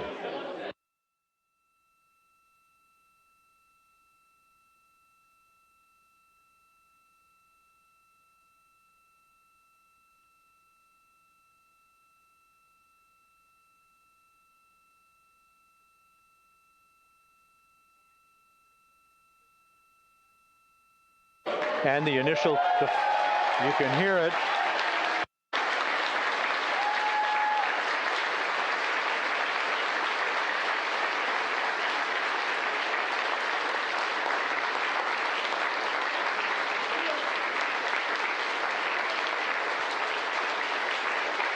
Jubilation here in the flight control room. The first crew member is out of Integrity.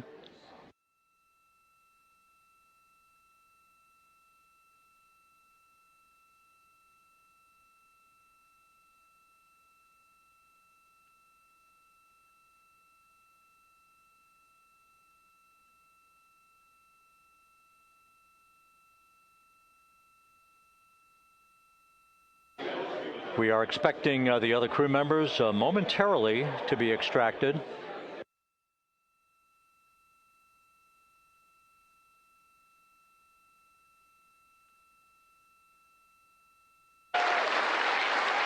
We now have 2 crew members out.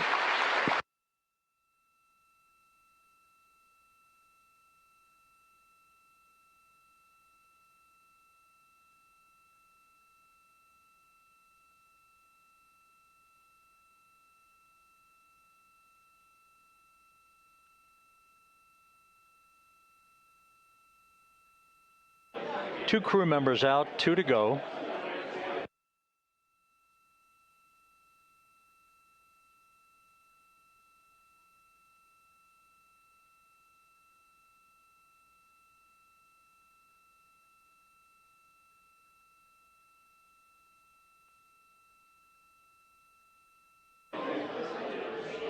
We're about 1 hour from sunset out in the Pacific. Everything continues to go well. Integrity's systems function perfectly during its entry back to Earth. And Reed Wiseman, the commander who will be last out of the vehicle, reported that all the crew members were feeling very well.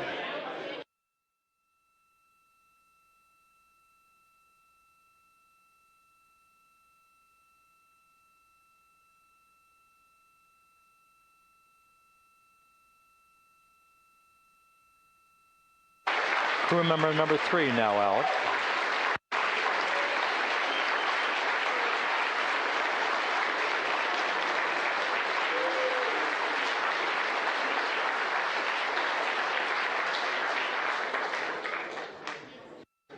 And now standing by for the commander, Reed Wiseman, who will be last out of his ship. Bobbing in the Pacific under almost ideal conditions, Integrity spanned 694,000 miles during its journey from launch to splashdown.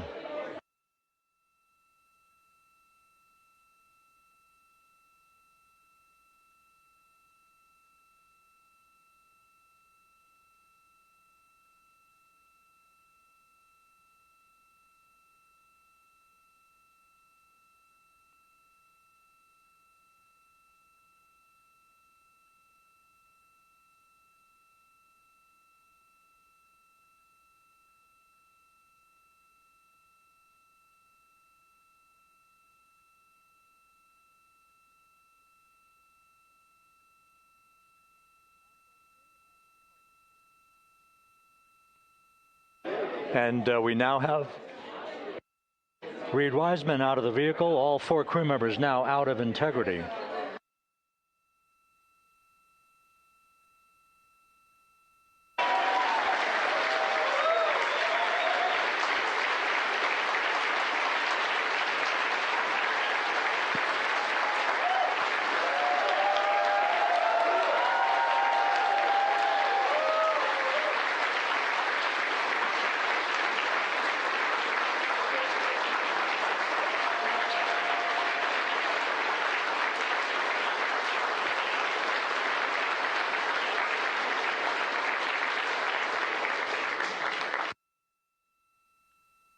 Once again, all 4 crew members now on the front porch, and the procedure to begin hoisting them up to these 2 Navy helicopters hovering overhead will begin shortly.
This is Mission Control Houston.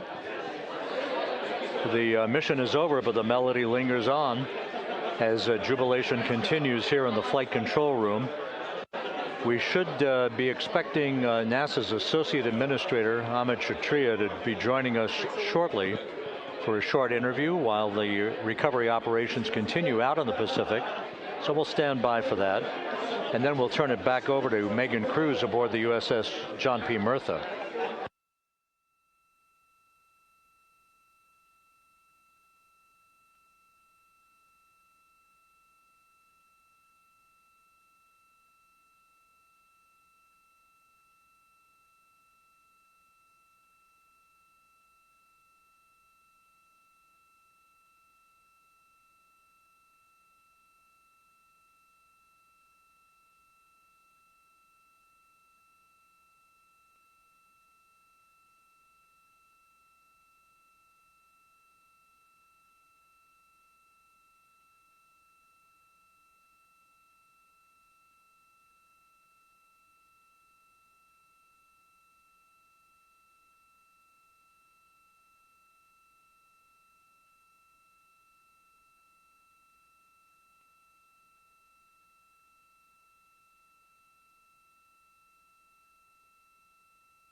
This is Mission Control Houston here in the Artemis Flight Control Room.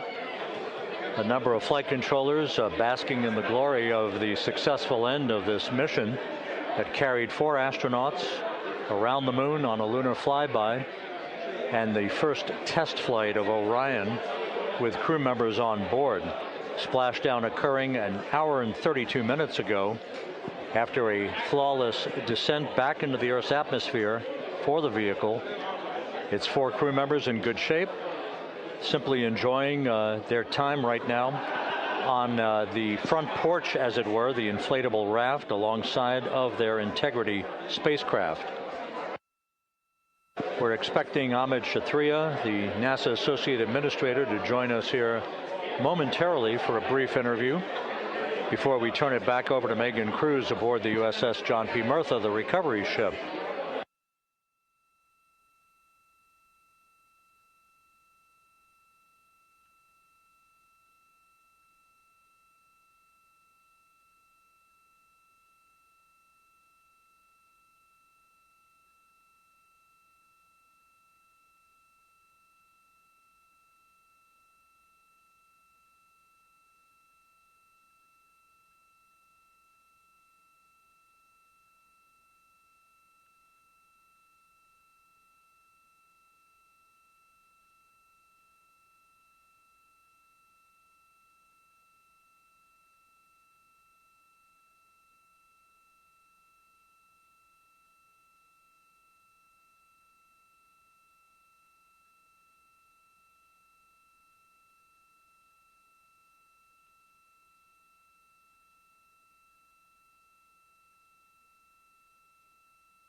This is Mission Control Houston.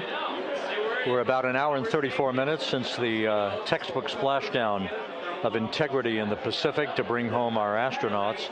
And with us now is Amit Kshatriya, the NASA Associate Administrator. Amit, a little bit of history made tonight, a little bit of history made over the past few weeks. Your thoughts as this team here basks in the glow of what they just accomplished? Yeah, Rob, we're here in the control center, and it's kind of overrun with jubilant folks in the mission control, Houston, as well as engineering, and folks that just want to be here, part of it, as we watch our crew get extracted from the vehicle. And, you know, my thought is always about these teams, the team that's in the water right now, pulling the crew out, the team here in Houston that worked so hard over the last 10 days, no sleep to get this done. You know, we still have some work to do to get the crew to the med bay here on the ship. They all look great coming out, so hopefully that won't be too long. You know, I think we saw the administrator on the boat too, giving his thanks to the Navy team on the Mirtha, which they're just an incredible group of sailors. I was able to visit with them a couple weeks ago. And then if you pull it all the way back to the workers and the folks that joined the rocket at Michoud, that made the heat shield tiles that held together tonight, that stacked the vehicle in Florida, that integrated the vehicle in Denver, that fired the engines in Stennis, that fired the boosters in Promontory. I mean, this is the entire team, you know, coming together and being tested by the environment that this machine went through, and they did it right. The work was good. They did it right. You've said in a number of briefings, of course, and in other forums that this is just the first step. The cadence has to step up, as the administrator has indicated. Now, it's a little early for the full report card on how Integrity did, but did this mission ultimately, from your eyes view, exceed expectations? It absolutely did. I mean, I was waiting to talk about this until we were in the water, and, you know, I think we still have, again, work to do to bring it in and really kind of go through it bolt by bolt and see what we learned. But, I mean, so far, given what we learned during the mission and given how we performed on ascent, on entry, you know, I always think about energy in terms of the states that you worry about the most, and every time we put these machines through these incredibly energetic states that came through. So I'm fairly confident that we made a big step tonight to get us on the path towards the surface. I think the path to the surface is open now. You know, we do have to do all the work, and we'll make sure we talk about that as cleanly as we can. We learned a few things during the mission, but I have to tell you, this was an incredible test of an incredible machine. From an American psyche standpoint, the Empire State Building was lit up red, white, and blue tonight. Our coverage was seen on baseball stadiums around the major leagues. How captivating was this experience for the American people, for the world, in fact, as we returned to the moon? You know, I've not been able to watch a lot of the coverage as we've progressed through the mission. I will tell you, just, you know, from my witness in Florida before launch, and then seeing the people's faces here, and then, you know, reading where I can about how things are going. I think this has been a gift to the world from NASA. NASA's given the world a gift, proving to folks all over the place, especially young people, and that to me is what this is really about. Young people, when they see what we can do when we work together, when we have teams that collaborate, that, you know, it doesn't matter how hard the problems are, we can solve them. I'm hopeful that Artemis 2, as folks witness what we were able to do with this incredible crew, this incredible team that we've birthed into the world, scientists and engineers and artists that have been inspired by this. And even if they don't come work in the program, which separately they should come work in the program, because Lord knows we need the help, but even if they don't want to come work in the program, hopefully they grow up to recognize they can do amazing things when they work together and contribute to society and be good citizens and really change the way, you know, the challenges that are coming in the world are overcomable if we work together like this. And one final question. You know, flying to the moon, we did it. We've done it again this past week and a half or so. But the engineering went behind the design, and we might do it again. And the precision, the pinpoint precision of this vehicle entering that entry corridor, it's almost mind-boggling. Yeah, it is incredible when you think about the energies involved and the uncertainties involved. That you know, when we inserted the vehicle into orbit, it was 99.2% down the middle. When we dropped the vehicle right on top of the fleet here, you know, our guys knew exactly where to go, but the guidance was perfect. You know, and it's interesting. I've got this question a lot over the last few weeks about, you know, we did this before 53 years ago, and, you know, that I mean, it is a reasonable thing to Splat, contemplate. you can like frame what, porches? What's gone You're on hired. since then? And what I'd tell you is, when we did Apollo, which, again, the more we learn about what they did, the more magical it seems what they were able to accomplish given the technology and the learnings that they had. But when we did Apollo, the architects of Apollo, Gilbert, Seaman, von Braun, Mueller, this is kind of what fun. they really, really wanted to do, as they were contemplating what it meant to expand our range of action to the lunar surface, what they wanted to do was learn how to live and work in space for a long time. They wanted to do that first before they were confident they could expand their range of action to the moon. Now, of course, the politics of the time and the mission at the time was different, and so they had to go straight to the moon and bring people home. And then after that, the program kind of lost its momentum. But after that, NASA kept moving along those paths. We recognized during Apollo that reusability was going to be important. We spent a lot of money on these machines here, but we recognized that reusability was important, which is why we built a winged space plane called Space Shuttle, and then we used that reusable machine to build a space station. And we learned for 25 years how to live and work in space, and have been able to develop technologies that can enable exploration. So really, what I think is now, 53 years later, we're at the point where the architects of Apollo would have been pleased that we're now ready to actually go back to the moon and go back to stay, because we've learned all the things we needed to learn. There's a lot of people pleased here tonight, and we really thank you for joining us. Amit Kshatriya, NASA's Associate Administrator, as we begin to hoist the crew onto the helicopters to head back to the recovery ship. Thank you very much, and congratulations, Amit.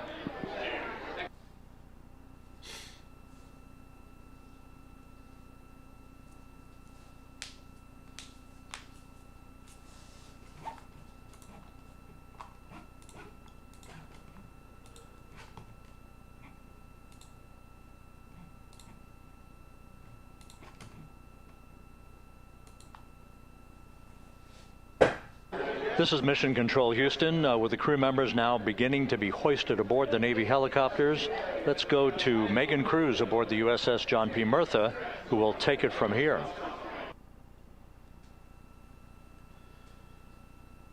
Greenleaf, why the theatrics with the helicopter? There's freaking 5 boats back, right on there. the bow of the ship here, we are seeing the helicopters circling Orion. The first one there, having just completed picking up the first astronaut. Helo 2 now, hovering just 40 feet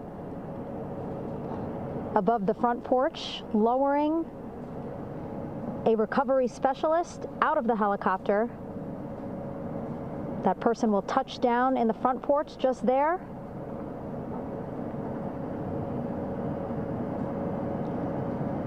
The crew members already outfitted with a harness that will allow them to quickly attach to the hoisting device.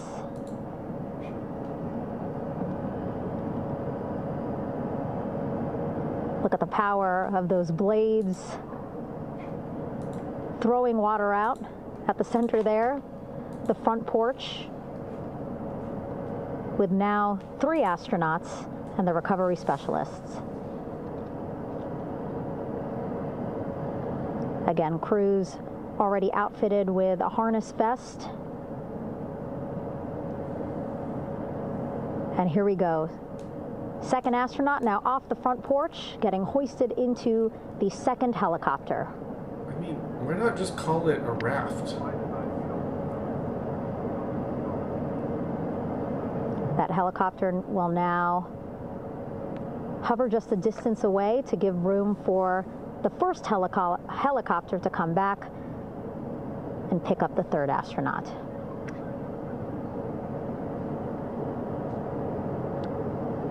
As we wait for that helicopter to come back, make its way back around, just want to mention that the President of the United States called our NASA administrator today while he was on the ship, just minutes after we interviewed him live on our coverage, and congratulated him and NASA on this history-making moment. Good job, Trump. Helicopter 1 again hovering 40 feet over the front porch. We will soon see another recovery specialist getting lowered onto the front porch. Wow, imagine sitting on that front porch, the wind, the water. But again, the recovery team determined that yeah, now might be a good time to put up the old jet clock. Back to the ship here would be safer, faster, and more comfortable for our crew who just completed a 10-day mission around the moon. Third astronaut in the so air, close to 40 trillion, guys. We can do it. USA.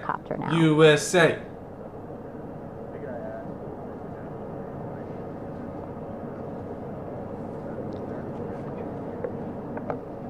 That first helicopter now on its way back to the ship here. We will soon see it land in just a few minutes.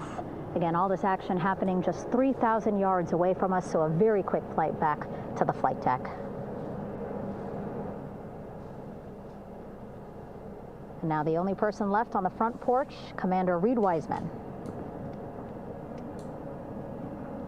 That second helicopter now making its way back over to the front porch. Here it comes.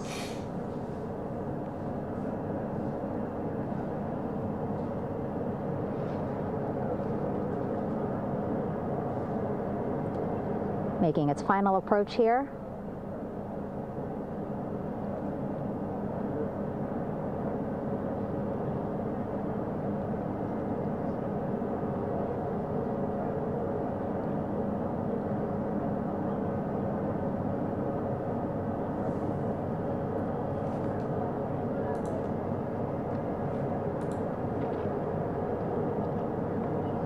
Only 2 ships passed through the Strait of Hormuz today. The last astronaut. Is that a lot, chat? Reed Wiseman. Now off the front porch and almost into the second helicopter. Both now on their way back to the ship where we are, the USS John P. Murtha, just west of San Diego in the Pacific Ocean.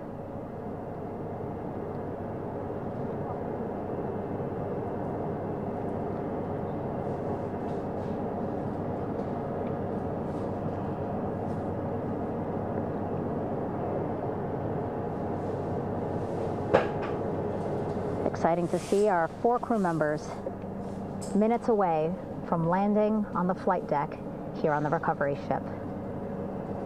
550 people on this ship, excited, ready, anxious, looking forward to welcoming this crew aboard.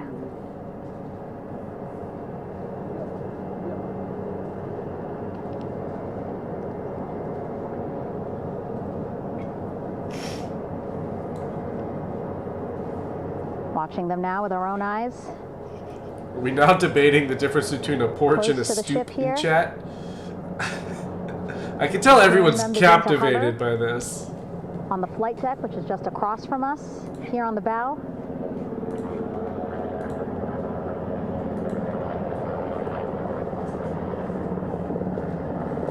The first helicopter coming in.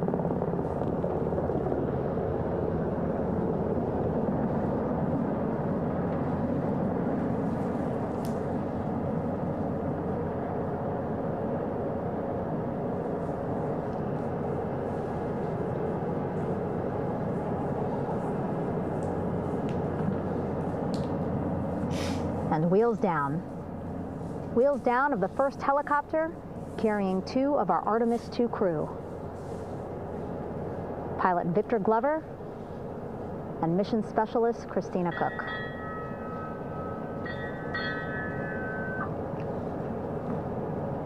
Hilo 1 on deck reported on the recovery loop. Again, the mission audio loops. Grammy, what about a deck or a platform? To communicate with one another. And an announcement just made on the ship, integrity incoming. 2 more helicopters on their way to the flight deck, one carrying the crew, the other, one of our imagery helicopters.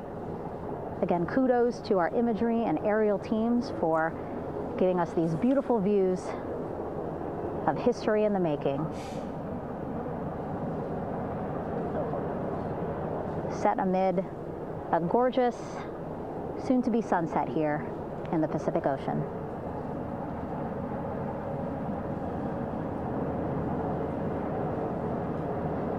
Second helicopter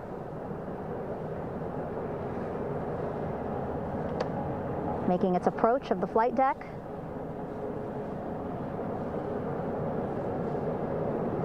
Plenty of people here on the bow with their cell phones out, filming this moment.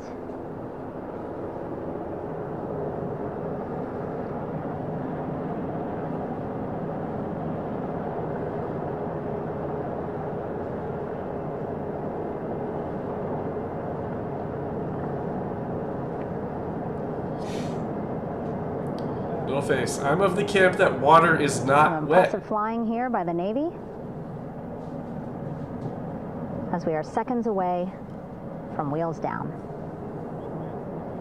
And there you go. We now have all 4 Artemis II crew members on the USS John P. Murtha.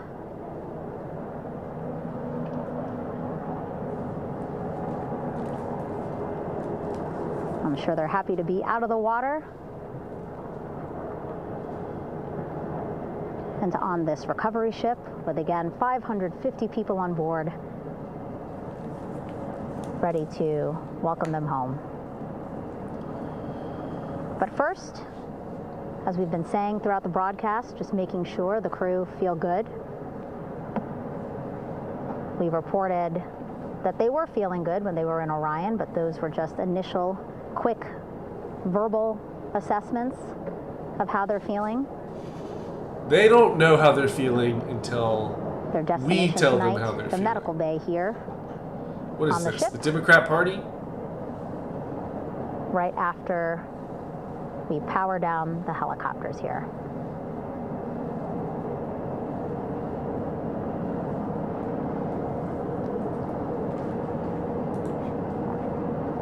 The team on the flight deck working quickly but methodically.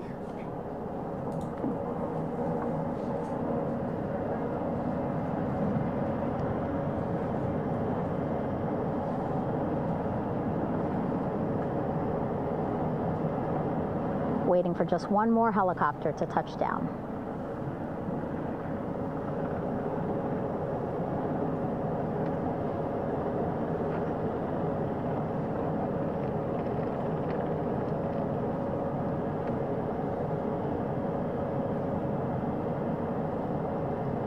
Very limited personnel here on the flight deck. Restricted maneuvering doctrine is in effect. As that third helicopter touches down.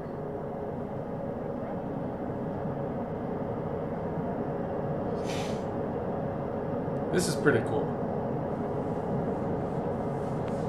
I know we're just watching money drain out of our system as we watch this, but at least it's kind of cool.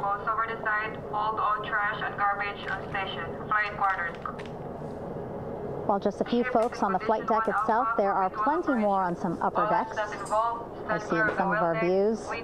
Yeah, Brock, we're still here. A very packed crowd overhead. Announcements being made over the ship's loudspeaker system, reminding folks to stay clear of operational areas like the flight deck, so that teams can work quickly to get the crew off of the helicopters and into the medical bay.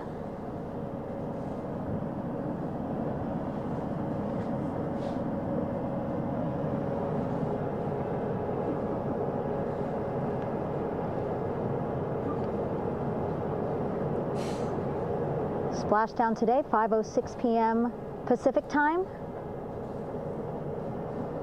We are within 2 hours of that splashdown time, and already we have all 4 crew members on the flight deck of the USS John P. Murtha.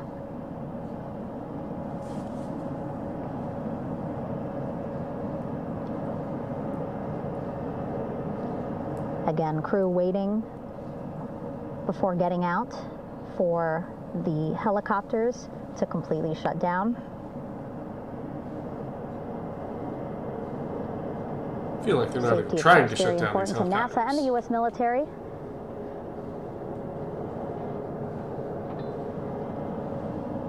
So we'll wait just a couple of minutes here before we start seeing crew members walk off the helicopters one by one.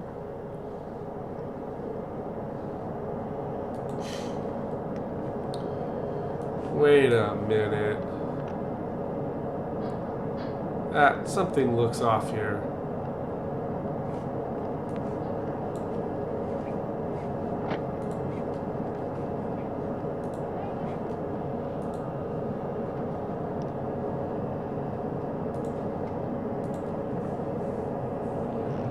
Jay, calm down, Austin. Gas is cheap right now.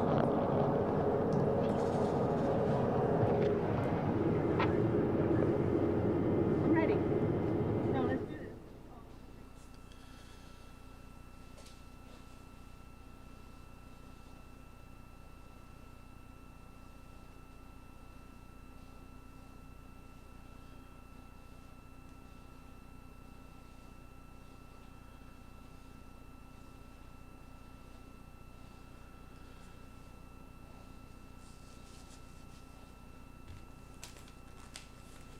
Okay.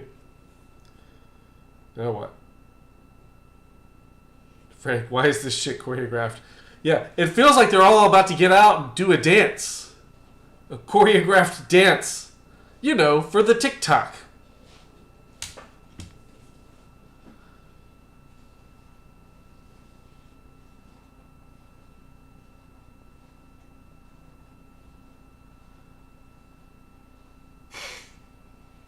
Why aren't we doing like live interviews? All right, like and after a football game. Pilot Victor Glover and mission specialist Christina Cook. Yeah, sitting on the edge. They each had their own chopper. Of one of the helicopters, looking in great spirits. That familiar smile and laugh from Victor, I can see it from here. Christina, I'm sure, feeling the same way. Just blocked a little bit by our camera here, but we'll see her here shortly. A photographer taking their pictures. Victor saluting folks on the flight deck. They look like they're in great spirits. Happy to be home, I'm sure.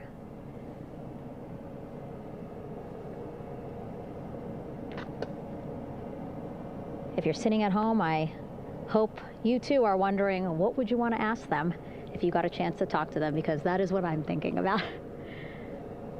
Wasn't wondering getting the that opportunity to talk to or ask questions of these 4 astronauts who just made history as the first crew to return to the moon since 1972. Yeah, Greenleaf. You're just telling me they're a bunch of sissies.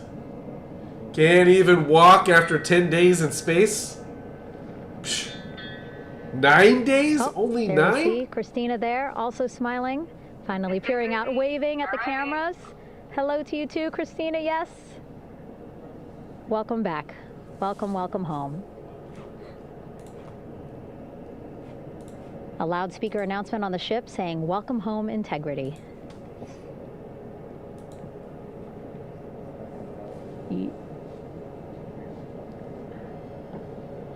Victor in great spirits.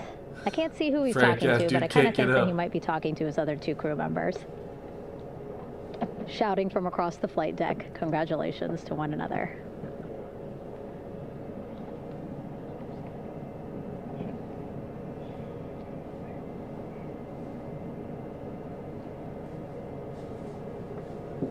And so now we see some Navy personnel walking up to the helicopter.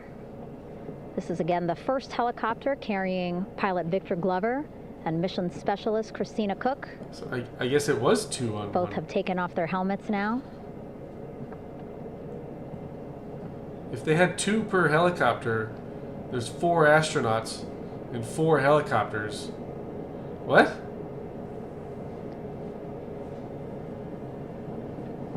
Some pictures, video. Deploramus, the Hongacopter. Historic moment. Is that like the Dill drone?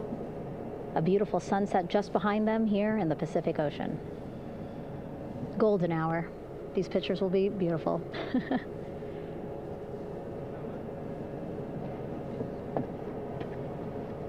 Now we see NASA Administrator Jared Isaacman, he is on the flight deck, as well as Flight Surgeon Rick Schuring walking over to Victor and Christina first. We saw the administrator walk over to the other helicopter, which is carrying Commander Reed Weissman and Mission Specialist Jeremy Hansen. We heard from Rick earlier in the broadcast. Again, he said he's going to be out there on the flight deck to do another initial assessment of the crew, ask them how they're feeling, anything bothering them. But again, from what I'm seeing, they look like they're in great spirits and feeling pretty good for folks who just traveled 695,000 miles from Florida to the moon and now here to the Pacific Ocean.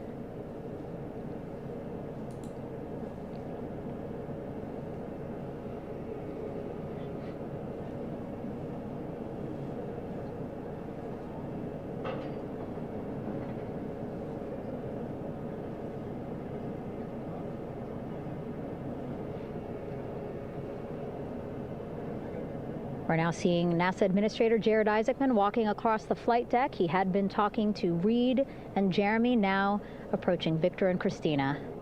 A hug from Victor, a hug from Christina. What a moment that we're getting to experience together.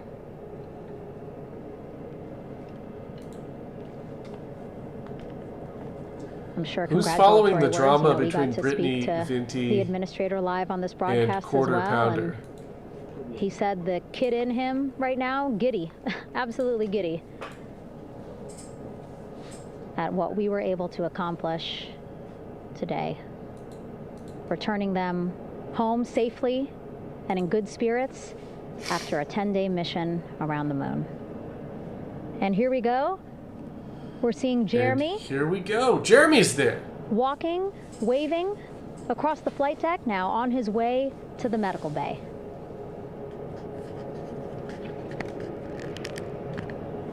It's a short walk, less than a minute. Again, that's why the recovery team decided to use helicopters to get them on the flight deck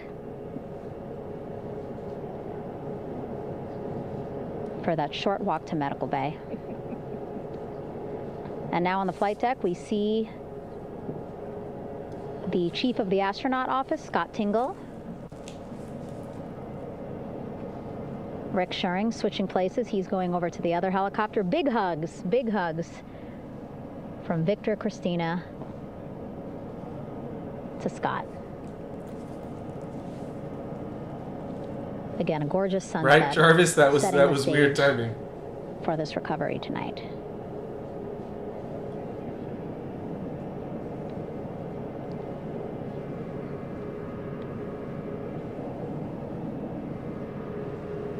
All right, and now here we are, Christina, making her way, looking thankful, grateful, happy to be home.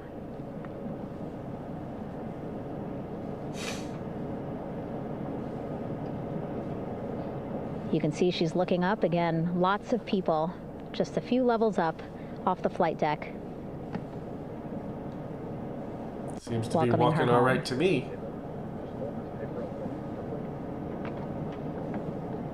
Scott holding the door like a gentleman, but back on his way to the other crew still on the flight deck.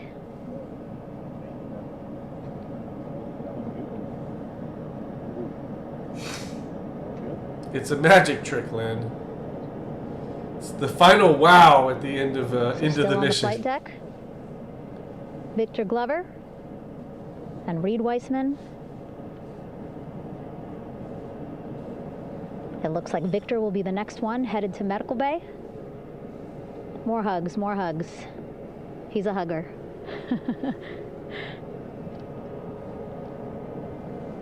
Victor looking good as he walks across the flight deck. NASA Administrator applauding.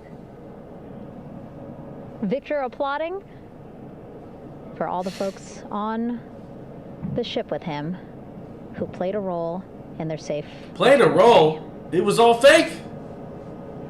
Confirmed.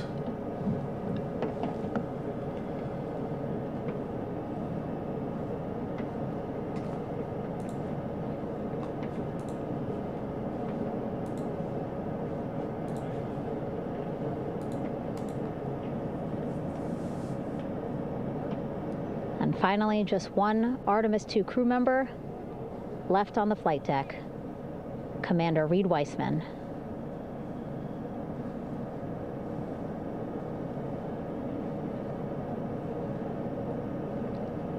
Applause from the group there on the flight deck, I'm sure, as well as on the level just above them, packed with people. Reed looking good as he takes his steps towards the medical bay.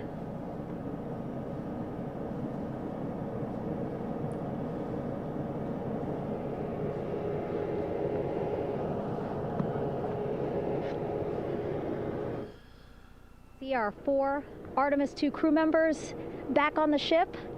Again, now they will head into medical bay, where they will be assessed by flight surgeons from both NASA as well as the Canadian Space Agency.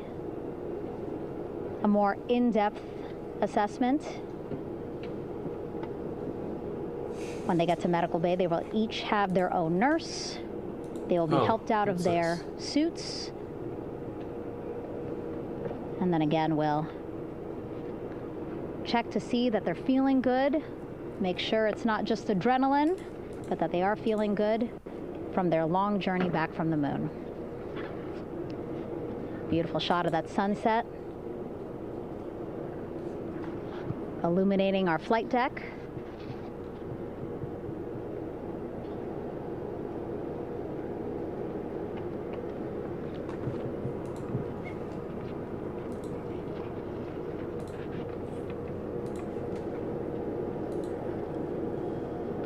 All right, and now with our astronauts safely on board, I want to welcome on Artemis Recovery Director Lily Villarreal.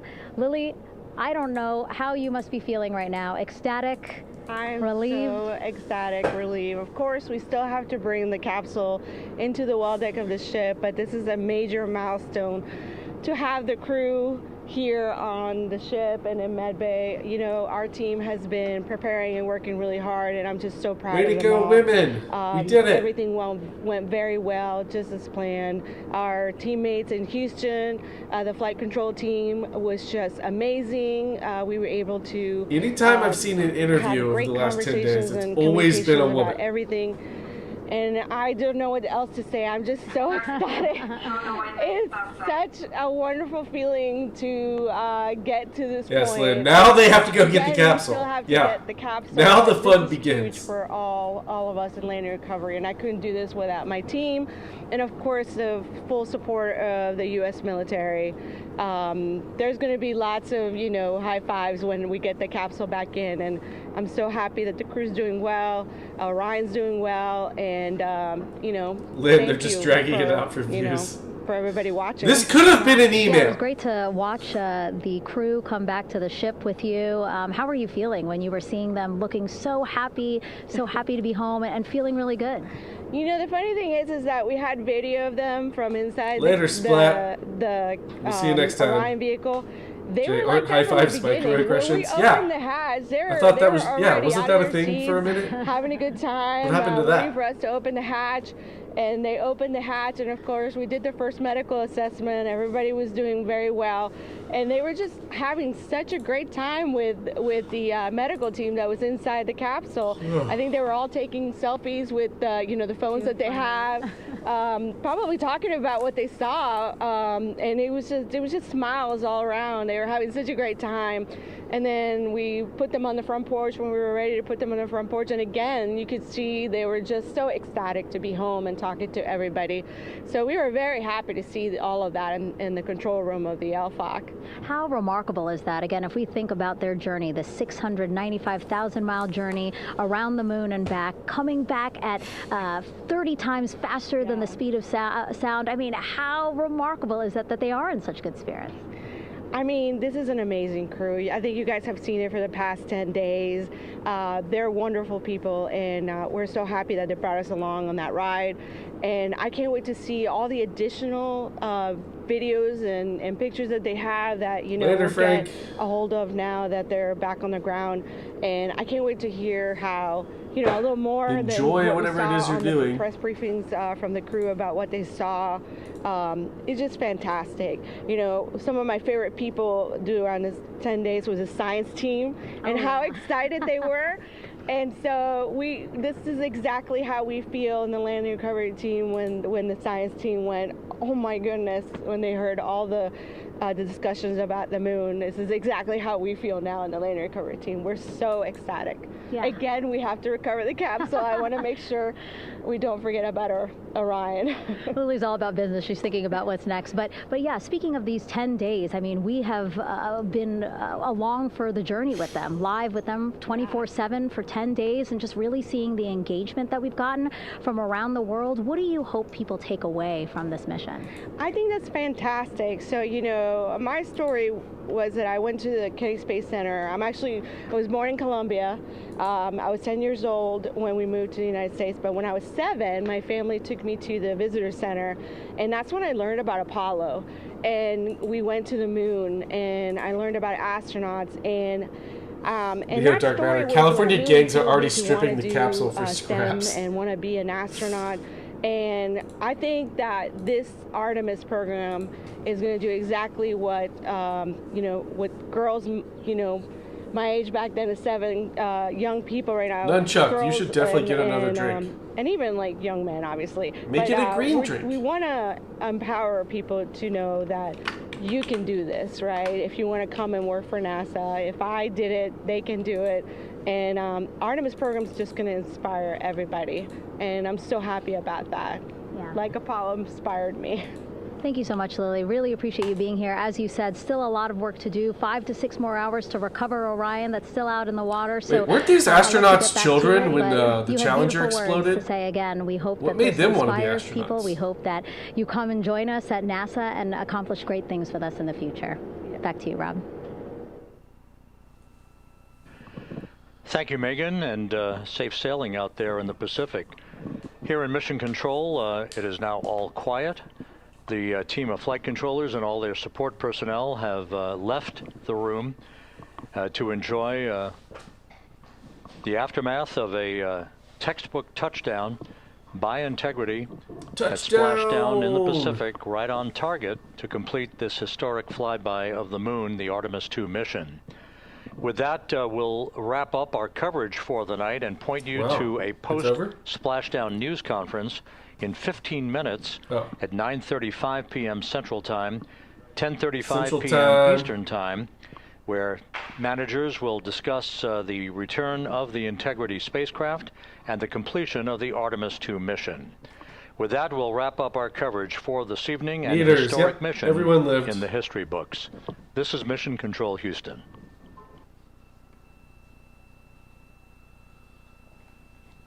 All right, let's get to some of that stuff. Main chute deploy. Was Hinky there for a second? One of those almost. And we have 3 good main chutes. All right, this is about Swalwell.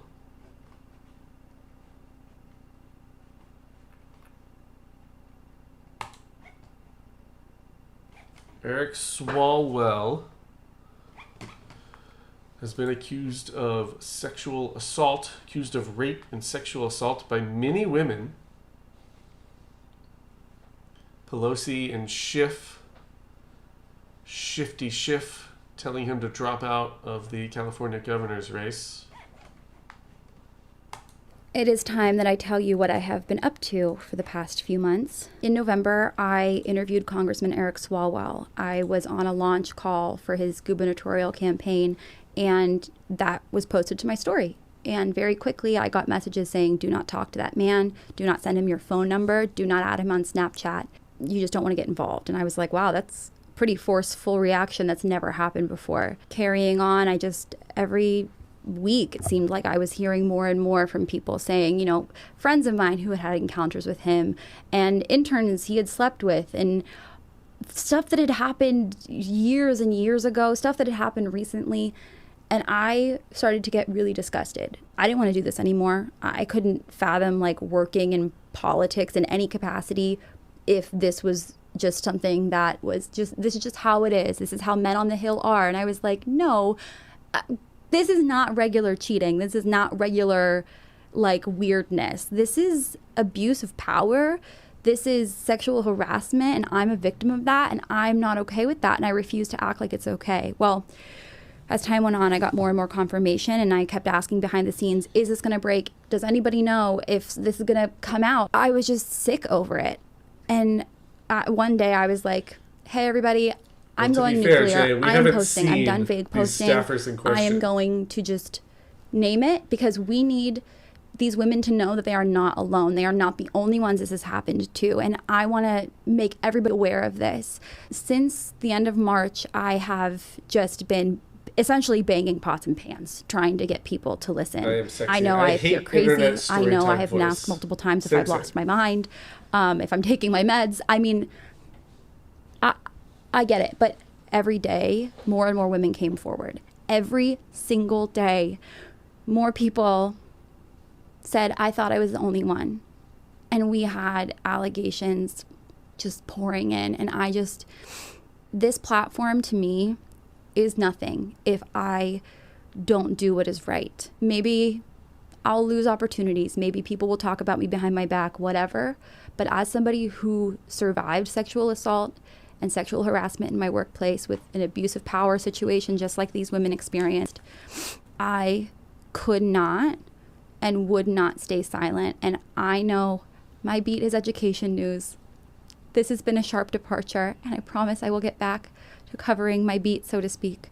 But this was more important than anything else, because if I can't use my platform, this is for nothing.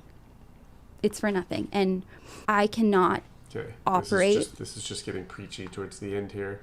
Or maybe the whole thing was a little preachy. Nonetheless. Wait, has Swalwell responded to this at all? Has he said anything?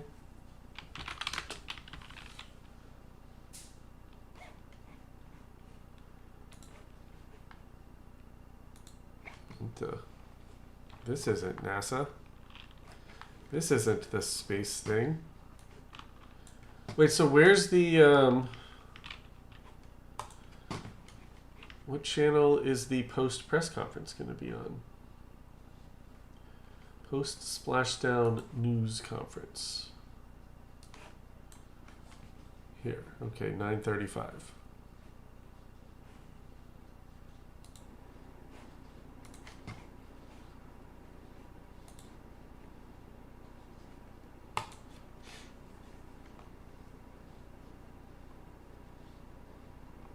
Swalwell has not said anything on X.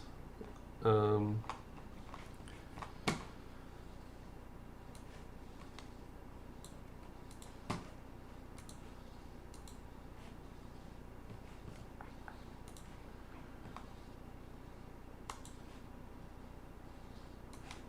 is this?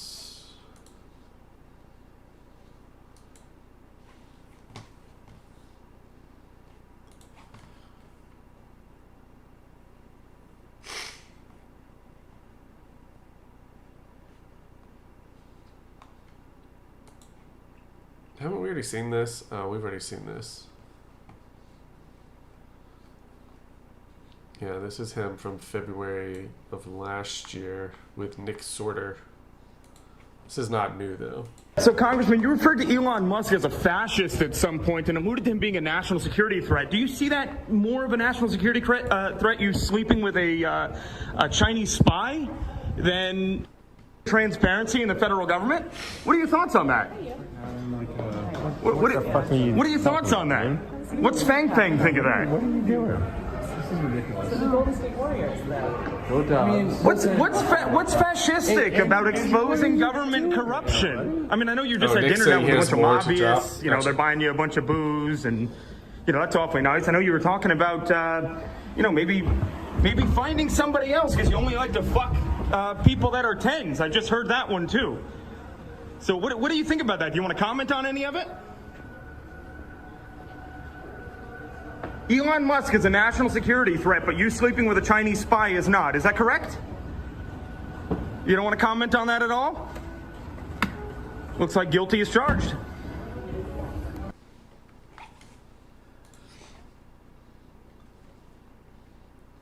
Okay, stay tuned for a drop in the coming days. Swalwell spent his dinner bragging about orgies on Capitol Hill, telling him he's bored of his wife and only wants to fuck tens. I see. Okay. Well, why not drop it now? Why didn't you drop this last year when you had it, Nick Sorter? This type of shit kind of pisses me off.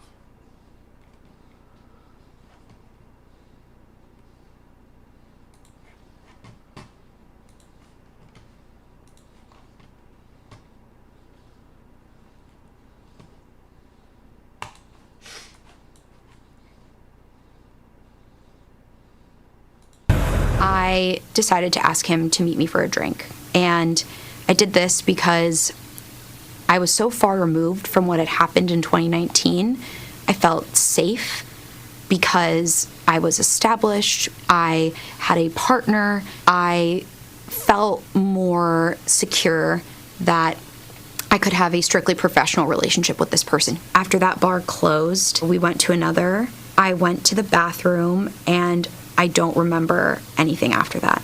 You don't remember anything?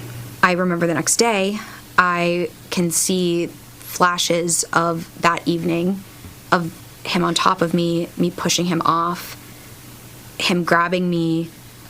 It was a lot more aggressive.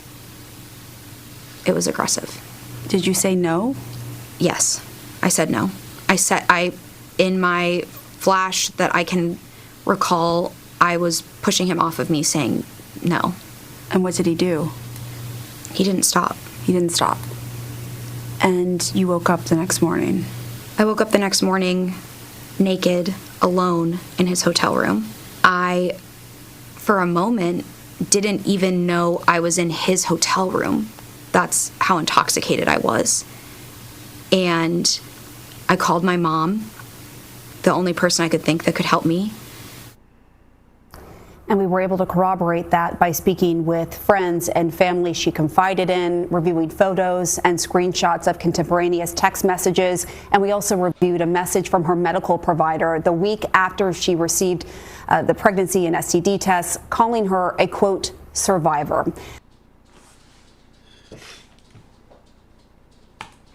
All right.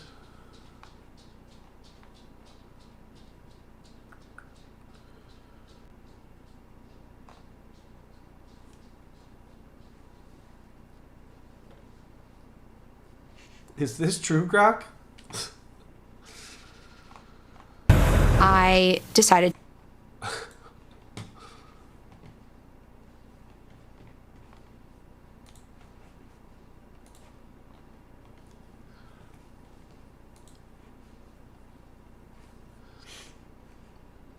Four women describe sexual misconduct by Representative Eric Swalwell.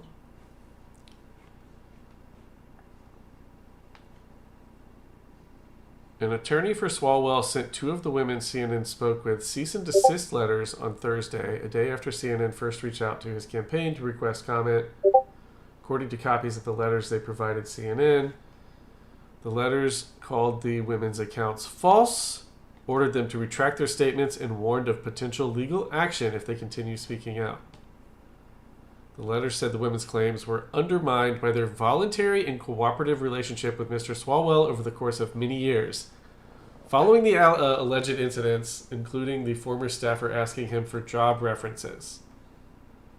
His attorney also sent CNN a letter denying that Swalwell has ever had non-consensual sex with any women or ever had sexual relations with any member of his staff.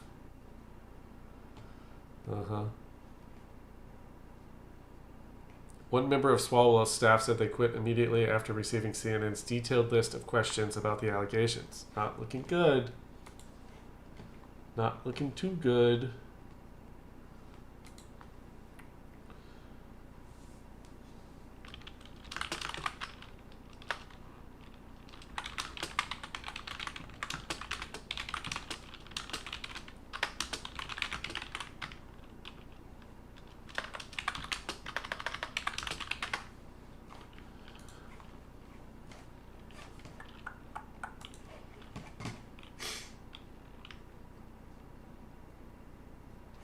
They got replaced by illegal aliens.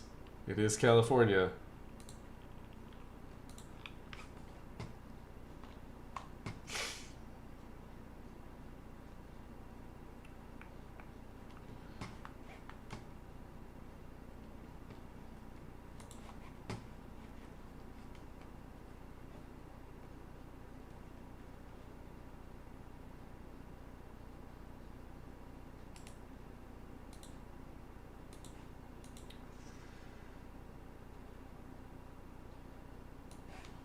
A new Minnesota bill could ban most weekday and nighttime driving for classic cars.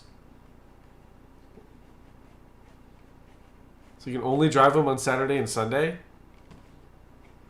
Collector vehicles may only be allowed on weekends or at organized events. Bought a classic car, can't drive it in Minnesota.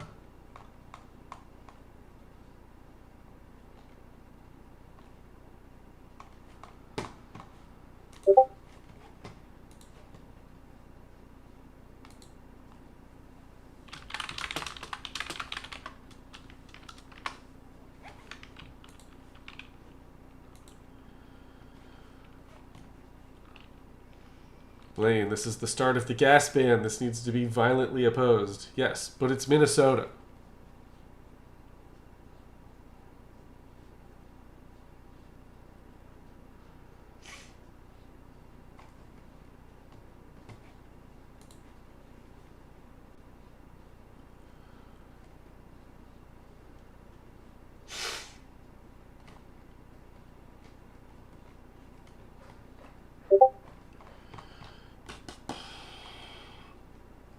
Israel ambassador to U.S. says ceasefire with Hezbollah was not discussed and will not be discussed.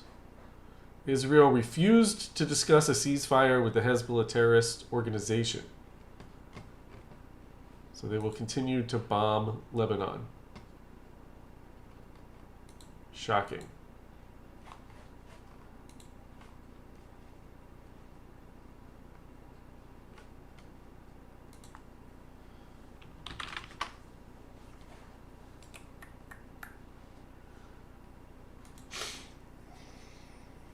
Well, we're already late. We're already late, NASA. Johnson Space Center, Texas.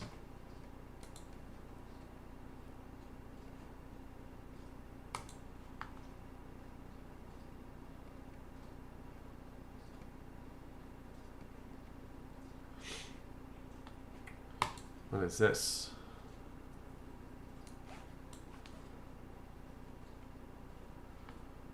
Body camera footage from California's Department of Justice. California has a Department of Justice?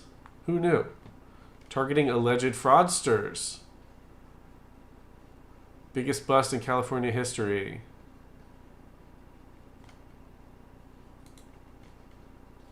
This video shows police executing a search warrant in a massive Medicare fraud investigation.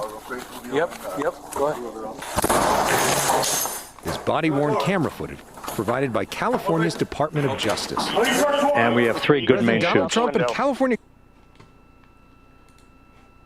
Houston Integrity splashdown, sending post landing command now. Splashdown confirmed. Copy splashdown, waiting on VLDR. Splashdown confirmed at 7:07 p.m. Central Time, 5:07 p.m. Pacific Time. This isn't a news conference. There we go. All right, we'll get back to that other video later. The Artemis 2 astronauts are back on Earth, landing in the Pacific Ocean at 7:07 p.m. Central Time this evening, after NASA's record-setting mission that took them around the moon and brought them home. Good evening and welcome to NASA's Johnson Space Center in Houston. I'm Rachel Kraft with NASA Communications, and we're joined by several leaders to talk about the successful mission. They are Amit Kshatriya, Associate Administrator, Dr. Lori Glaze, Head of the Artemis Programs, Rick Henfling, Entry Flight Director, Howard Hugh, Orion Program Manager, and Sean Quinn, Exploration Ground Systems Program Manager. We'll hear briefly from them and then take questions from here in the room and on the phone. And with that, we'll start with Amit. Good evening. Yesterday when we were in this room, we told you that the crew would put their lives behind our confidence, and they did. Yesterday in this room, we told you that today belongs to the engineers and technicians who touched this machine, and it does, and their work was good. Welders at Michoud shaped the heat shield and joined the rocket. Technicians at Kennedy packed parachutes, stacked the vehicle, stacked Orion, stacked SLS. Engineers in Bremen, Torino, and across the Alliance built the service module. Workers at Utah cast the boosters. Teams at Stennis fired the engines. Flight controllers in this building in Houston sat console for 10 days straight and sat silent in the night for 6 minutes while plasma took the signal. Navy divers pulled the crew out of the Pacific in an incredible way. The vehicle spoke for all of them. And at 25,000 feet per second, it said the work was good. As we say in our business, physics votes last. The families of the crew said this week there had been happiness and joy, but also anxiety, wanting to get their loved ones home safely. I was with them tonight. 4 families sat through those 6 minutes, and their courage is the same as the crew that just came home. Yesterday, Flight Director Jeff Radigan said we had less than a degree of an angle to hit after 250,000 miles to the moon. And their team hit it. That is not luck. That is 1,000 people doing their jobs. You all heard the crew's words during the mission. They were incredibly inspirational. They carried the torch from Apollo through station and around the far side of the moon. Their words belong to them. We'll get to hear from them as soon as they're back here. But tonight belongs to the team that built the machine that they rode. We talk a lot about what gets in our way. The impediment to action is where we find the way to get to action. What stands in the way becomes the way. This program faced every obstacle an institution could face. The team met each one with work, and tonight is the proof. But that work needs to continue. The path to the lunar surface is open, but the work ahead is greater than the work behind us. It always will be. 53 years ago, humanity left the moon. This time we return to stay. Let us finish what they started. Let us focus on what was left undone. Let us not go to plant flags and leave, but to stay. With firmness in our purpose, with gratitude for the hands who built the machines, and with love for the ones that we carry with us. Welcome home, integrity. I'll hand it over to Dr. Glaze. Thank you so much, Amit. So y'all, we did it. We sent 4 amazing people to the moon and safely returned them to Earth for the first time in more than 50 years. To the generation that now knows what we're capable of, welcome to our moonshot. I want to thank our entire team across this nation and around the world who gave every ounce of ingenuity and effort to make this mission successful. I am so proud of each and every one of you, what you have achieved over the last 10 days. NASA has shown that ambitious goals are worth pursuing and can inspire the world. We are so thrilled to have Reed, Victor, Christina, and Jeremy back here on Earth and safely aboard the USS John P. Murtha. Our team is fired up, and this mission, as we've been talking about, is just the beginning. To all of our new followers out there, please stay tuned. This is the first mission, our first mission to the moon, of many more to come. And we can't wait. Our teams are so ready to get to work on the next missions and explore the lunar surface and bring the world along with us. I'll pass it over to Rick. Thank you, Lori. Thank you all for your continued interest in this mission. What a truly spectacular day it was for NASA and all of our international partners. This crew has said time and again that they were going for all of humanity, and today we fulfilled that objective by completing their journey and returning them safely to Earth. I've got a few stats for those who are interested, courtesy of the Flight Dynamics Officer in Mission Control. Integrity and her crew of 4 astronauts flew 700,237 miles. We reached a peak velocity of 24,664 miles per hour. We hit our flight path angle target within 0.4%. We flew an entry range of 1,957 miles, and we landed within less than a mile of our target. What a tremendous day. Over to Howard.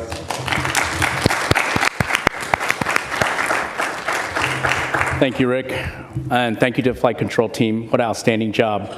Wow, what a fantastic day. I mean, we've dreamed as a team of reaching this day, and appreciate Amit's comments. I mean, so many people have worked very hard, tirelessly to get this day. I think this mission has been historic and has demonstrated new capabilities for Orion spacecraft, has taken our crew farther than any crews that have ever gone to the moon and back safely. 252,756 miles. And that is a fantastic feat. We got a lot more to do. And I'm so happy that we get to have this moment, but we're gonna have a lot of these moments coming up. And I wanna thank the entire Orion team.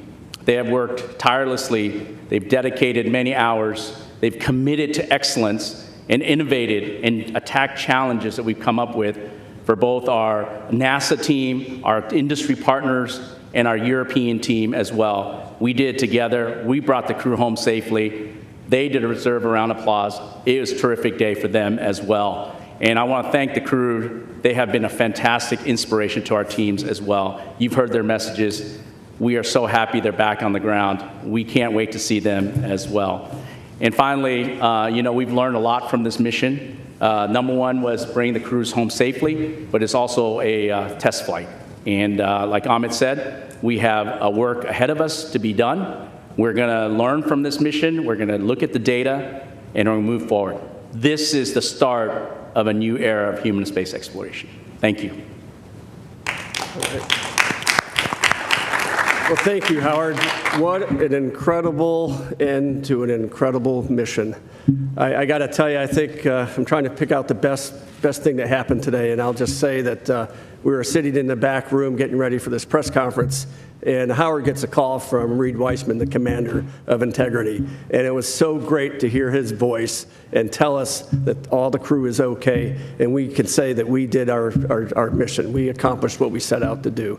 I'm very proud of the efforts of the Exploration Ground Systems team that supported both the launch and recovery operations alongside our Navy partners. All the hard work and dedication over the last couple years paid off today, and the team did a great job. Our recovery teams are currently in the process of bringing Orion back on the well deck of the ship, and hopefully within about 4 or 5 hours it'll be hard down in the back end of the USS Martha. It's good to be NASA. It's good to be an American today. Thank you.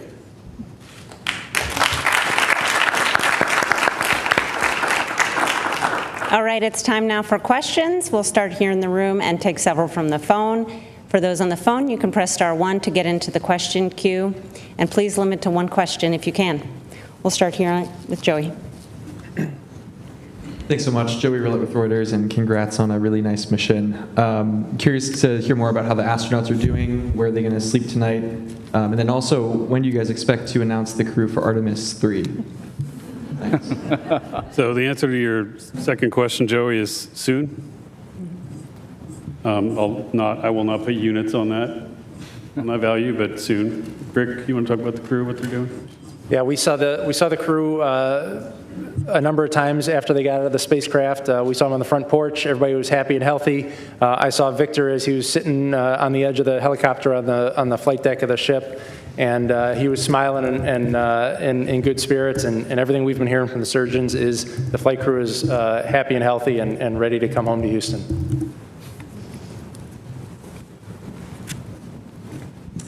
Hi, Lauren Grush with Bloomberg. Congratulations again. Obviously, it's been such a great mission to watch from start to finish, but I guess I'm wondering if you had to categorize, this was a test flight.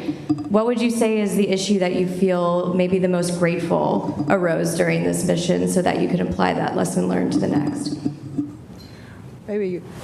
Like me, Howard, why don't you take that one? Yeah, I think we're taking a lot of lessons learned. Certainly, learning about how the crew operates a spaceship has been a really great learning experience, and flying and ability for them to test drive for our spacecraft has been good. I think, as we mentioned previously, our pressure control assembly, where we discovered a leakage through the system. I think we learned a lot about that. That is a new finding. Certainly, we're going to go investigate that. We're going to look at that and move forward to make sure that we make some changes if necessary, but we'll get all the data and we'll go forward from there.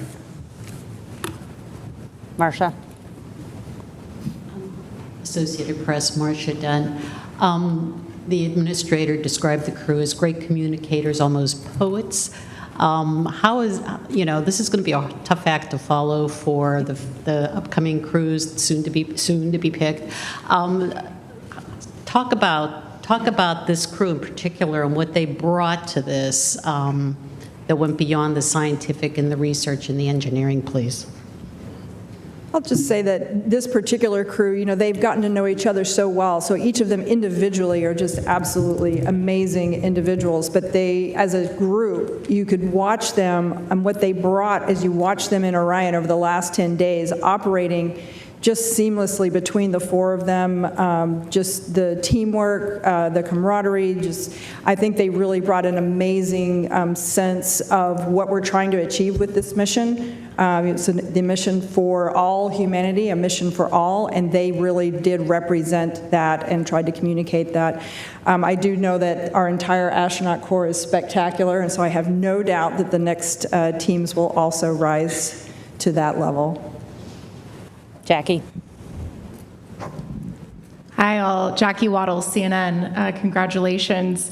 Question for Rick. I'm really anxious to hear what that blackout during reentry was like for you. And also just wanted to ask, that splashdown target being less than a mile off is incredible. Can you walk us through if anything, was outside of ordinary? I know we heard on comms there were some sensor issues just before entry interface. Just curious to hear more about that. Thanks. Sure. So, blackout, there's really no beating around the bush with that.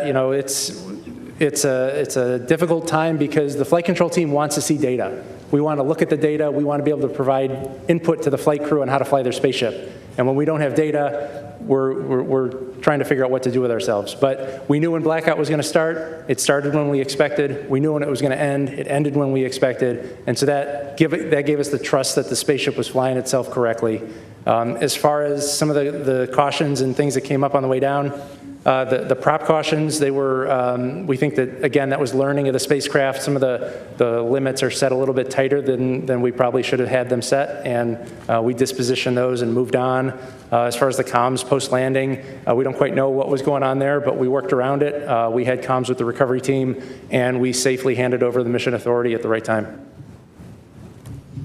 Okay, Josh. Hi, Josh Denner, space.com. Really excited to hear that the crew is doing well. I'm interested, we saw Victor sitting on the edge of that helicopter once they landed on the ship, and it was great to see them all, walk across the deck. They were set to do an emergency egress test with a ladder, a backpack, I'm wondering if they've performed that yet, how soon they will be performing it, if they have, how it went.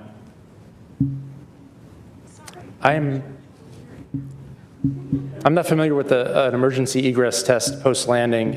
Given that this was a test mission, the number one goal was to get the flight crew out of the spaceship as fast as we could, and we weren't looking at any post-landing objectives. Yeah, we did do, I think, back when we were back on the launch pad, we did, during the CDDT, we did an emergency egress, but that's the only one I'm aware of that. Yeah, but we'll check on it for you. Eric. Eric Berger, Ars Technica. Congratulations on making what I know is really hard look easy. It was a beautiful mission. Amit, you said the work ahead is greater than the work behind us. Can you talk about, as sort of NASA rises to these far greater challenges in Artemis 3, Artemis 4, and building the moon base, how important it is for you and the agency to be flying humans in deep space again and sort of to be at an operational cadence? This has to be pretty uplifting to the workforce to put the 50 years of not being back to the moon behind us. Yeah, it's huge. I mean, flight cadence and iteration is the key to reliability and safety. We were waiting to fly this mission for several years. A lot of that was because of the issues we saw during Artemis 1 and making sure we did that the right way, and we tried to make sure the machine was perfect before we flew it. But the real way to do that is to keep iterating, to keep flying, keep learning, keep getting data in the flight environment. So that piece of how we've changed the architecture and demanding that higher cadence is going to be, I would say, mandatory for us to be successful. We need that muscle memory to exist. We need the data to keep coming in, and we need to be able to quickly iterate and change the machine as we learn from it. Everything we learned from Artemis 2, we're going to get right after it, but I would say it's essential. Okay, Irene. Irene Klotz with Aviation Week in Space Technology for Amit. What do you think will be your biggest challenge to ensure that this mantle and responsibility of inheriting what Apollo did does not end like Apollo? I think we talked about this a little bit before. You know, what the architects of Apollo, Gilruth, von Braun, Siemens, Mueller, what they really wanted to do when they were given the challenge of expanding the range of action to the moon was to learn to live and work in space for a long time. They wanted to do that first. I talked a little bit about this with Rob earlier. I think, you know, and of course, because of the nature of the environment they were in, you know, they were in a race. They achieved their objectives, their geopolitical as well as technological. But once it was done, it was done. And I think the foundation they wanted to build on is what we went to afterwards. So we wanted to, you know, investigate reusability with shuttle. We did that. We wanted to learn to live in space for a long time with station. We've got to that point now, 25 years of occupation. And now it's interesting. I think where we are with the program is kind of where they wanted us to be before they decided to go do that, to actually enable a sustainable presence, to learn how to live and work there for a long time. So, you know, it's a weird irony of history that, you know, it took that long for us to do that, but we weren't sitting idle while that happened. We developed the capability to have an enduring presence, you know, in space, and now we're going to take advantage of that now that we've reached back to the moon. Okay, we'll take one more in the room from Ken Chang, and then we'll go take several from the phone. Hi, Ken Chang from New York Times. I guess for Rick and everybody else, can you talk about what the last 13 minutes were like? There had to have been some anxiety, and what was the moment where you could finally relax, and when did you start celebrating in Mission Control?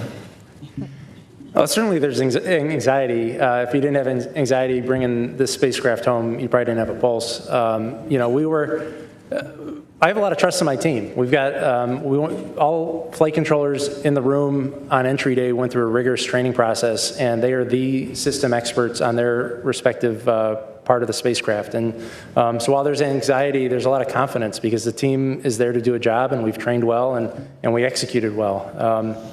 We all breathed a sigh of relief once the side hatch opened up. That's when we brought the team in. We said a few words with the flight controllers.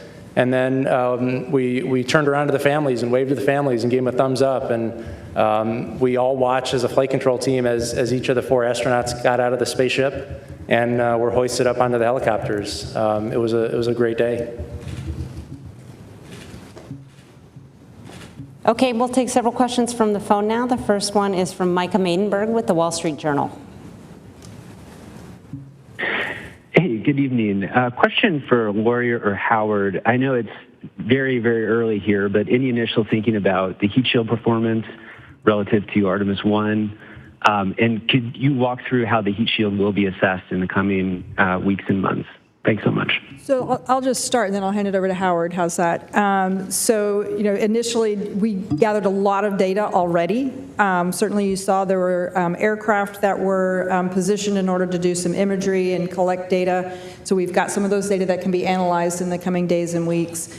We also had divers below the surface that took imaging of the heat shield before it was brought onto the Mertha, so that we could understand exactly what state it's in after it landed. And so I think we've already begun the data gathering piece of it. I'm sure there'll be more assessments once we get on the ship. And then Howard, why don't you talk kind of what the next steps are? Yeah, we already have 2 of our heat shield experts on board the ship, and so when we get the crew module into the well deck, and we'll do some inspections right off the bat. Like Lori said, we've got underwater divers that are taking pictures, and then after that, once we've inspected that on the ship, we'll transfer back to Kennedy Space Center. We'll have opportunity to look in detail and do scans of the heat shield, and we have a lot of good data from that. We also captured a lot of great imagery. Obviously, we haven't had time to digest all that data, but we will in the next several days, and make sure we understand if there's anything that happened that was anomalous. But we're very excited. The team is very excited to get that data from both the imagery and seeing it live in person. Next up is Jackie Mogensen with Scientific American. Hi, thanks for this. I wanted to follow up on one of the earlier questions about the astronauts. I was curious if it might be possible to tell us a little bit more if we know about what the astronauts will be doing in their first days back on Earth, you know, what their first meal might be or activities with their families. Thanks so much. Well, the top priority is going to be to get them promptly back to their families here in Houston. As far as the specifics, I'm sure each of the crew members has something special planned with their families, and that'll be the priority, is for them to take some time and spend with their loved ones. And I'm not sure we answered it, but we do anticipate them arriving back here in Houston 12 to 24 hours after splashdown, so that would be between 7 in the morning and 7 in the evening tomorrow. Next on the phone is Jeff Faust with Space News. Good evening. I wonder if you can talk through what the processing of the Orion spacecraft is going to be now that it's back. What point do you sort of extract all of the lessons learned from the mission and start applying them to Artemis 3 in order to have that mission ready to go launch in about a year's time? Thanks. Yeah, we will have what we call a quick initial 30-day report that we will put together. Every team will be doing their due diligence and analyzing all the data we have. The crew module will get transported back to Kennedy Space Center. Sean's team, Exploration Ground Systems, is going to decontaminate the vehicle in terms of the propulsion system has hydrazine, and so we'll be working through that. In the meantime, we'll be pulling hardware off the boat in parallel with other activities, and when we get back to Kennedy Space Center, we've got about 286 components we're going to reuse in future missions already, and then we're going to look at other components and determine if we can reuse those as well. A lot of work, not only on the hardware flow, but also all the analysis of the data we're going to need going forward to learn from this mission and carry forward for Artemis 3 and beyond. Okay, we'll take one more from the phone and then come back here into the room. The next question is from Richard Trudeau with Orlando Sentinel. Hi, thanks again for taking the time. This is another question for Howard. For Artemis 3, is the docking system that you have to do with Blue Origin and/or SpaceX, is that at what point would that system be sort of in place on the new capsule? And I guess for Amit, how are your two contractors progressing toward having something that can actually go up there on your timeline? Thanks.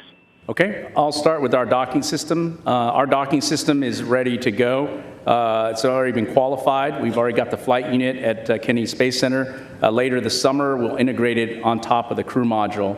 And we've done a lot of testing already, so the final part is actually the mechanical mating of the docking hatch and the docking mechanism itself. And so we have a standard way of doing dockings in space that we expect Blue Origin and SpaceX to work with us on and accomplish that mission. Yeah, and as far as the other part, I think we're in a massive test campaign. We've got a huge test coming up of the Blue Origin Mark 1 lander, which will be the kind of smaller version of the lander they want to use to attempt the landing missions. There's going to be a test flight of that this year. We also have the test of the Block 3 Starship and Super Heavy, which is coming up hopefully in a few weeks here. So, every day in this program, we're going to be testing big machines, and we're just going to keep getting side by side with them to help them make progress. Okay, Jackie, and then we'll come back to the other side of the room. Thank you, Jackie Goddard for the Times of London. My question is for Howard. As a little boy, you were inspired by Star Wars. I wondered if today is better for you than Star Wars, and for future space travelers looking back at today, what should they see as being the significance? Thank you. Wow, you might be watching my old interviews or something, but I would say 1,000, I don't know what the number is, thousands of times better. I would say that I shared a moment with my father. He took me to see Star Wars. He's not alive today. I wish he was, because that little kid who saw and was inspired by the stars, and now we're able to send our crew out to the stars, the farthest any humans have been. I mean, I can't even express just how I feel and the goosebumps I have.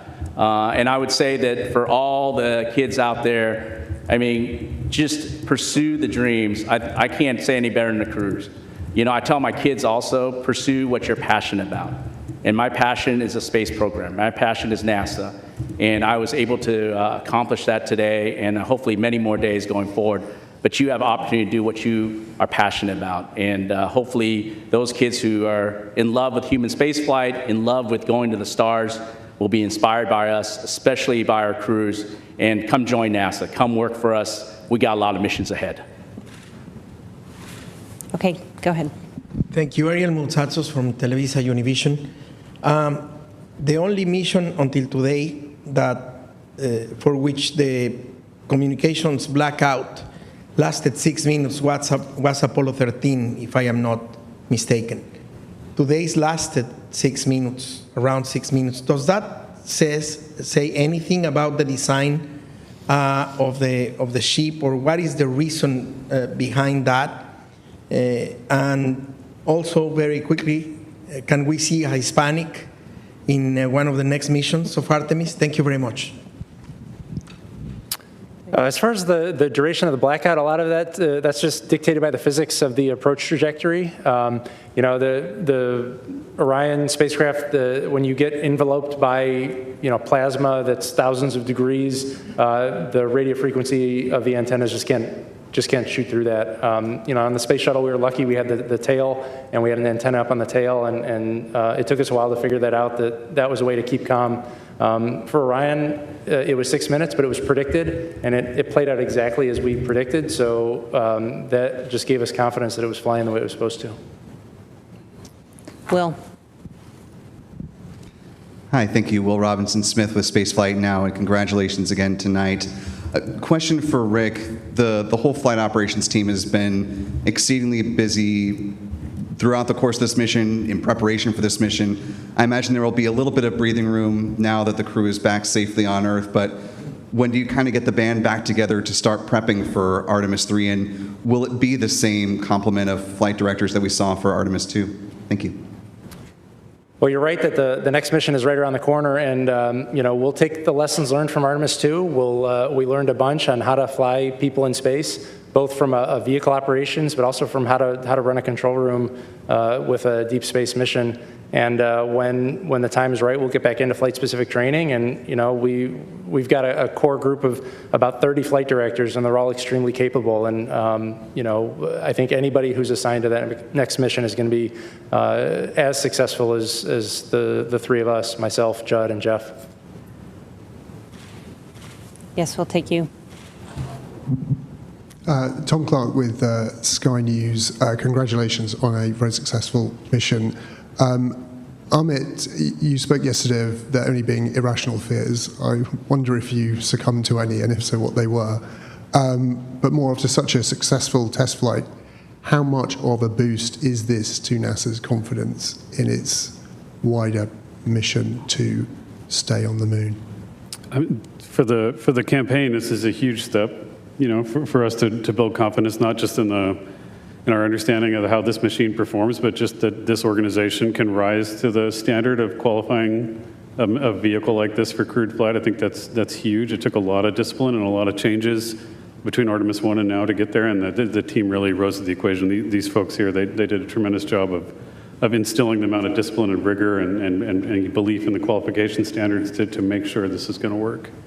And so to me, that was almost the biggest objective of this mission, was to prove to ourselves that we could move to crewed flight, but maintain the same level of risk knowledge and understanding, but also really focus on what that looks like. To your point, it is when you fly the crew, when you fly any crew, you can be paralyzed. You can almost be paralyzed by risk, because you become so close to them. You understand what's at stake when you with the families. You understand what's at stake.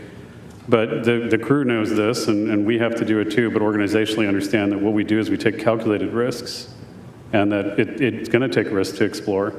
But you have to make sure you find the right line between being paralyzed by it and being able to manage it and bound it the right way.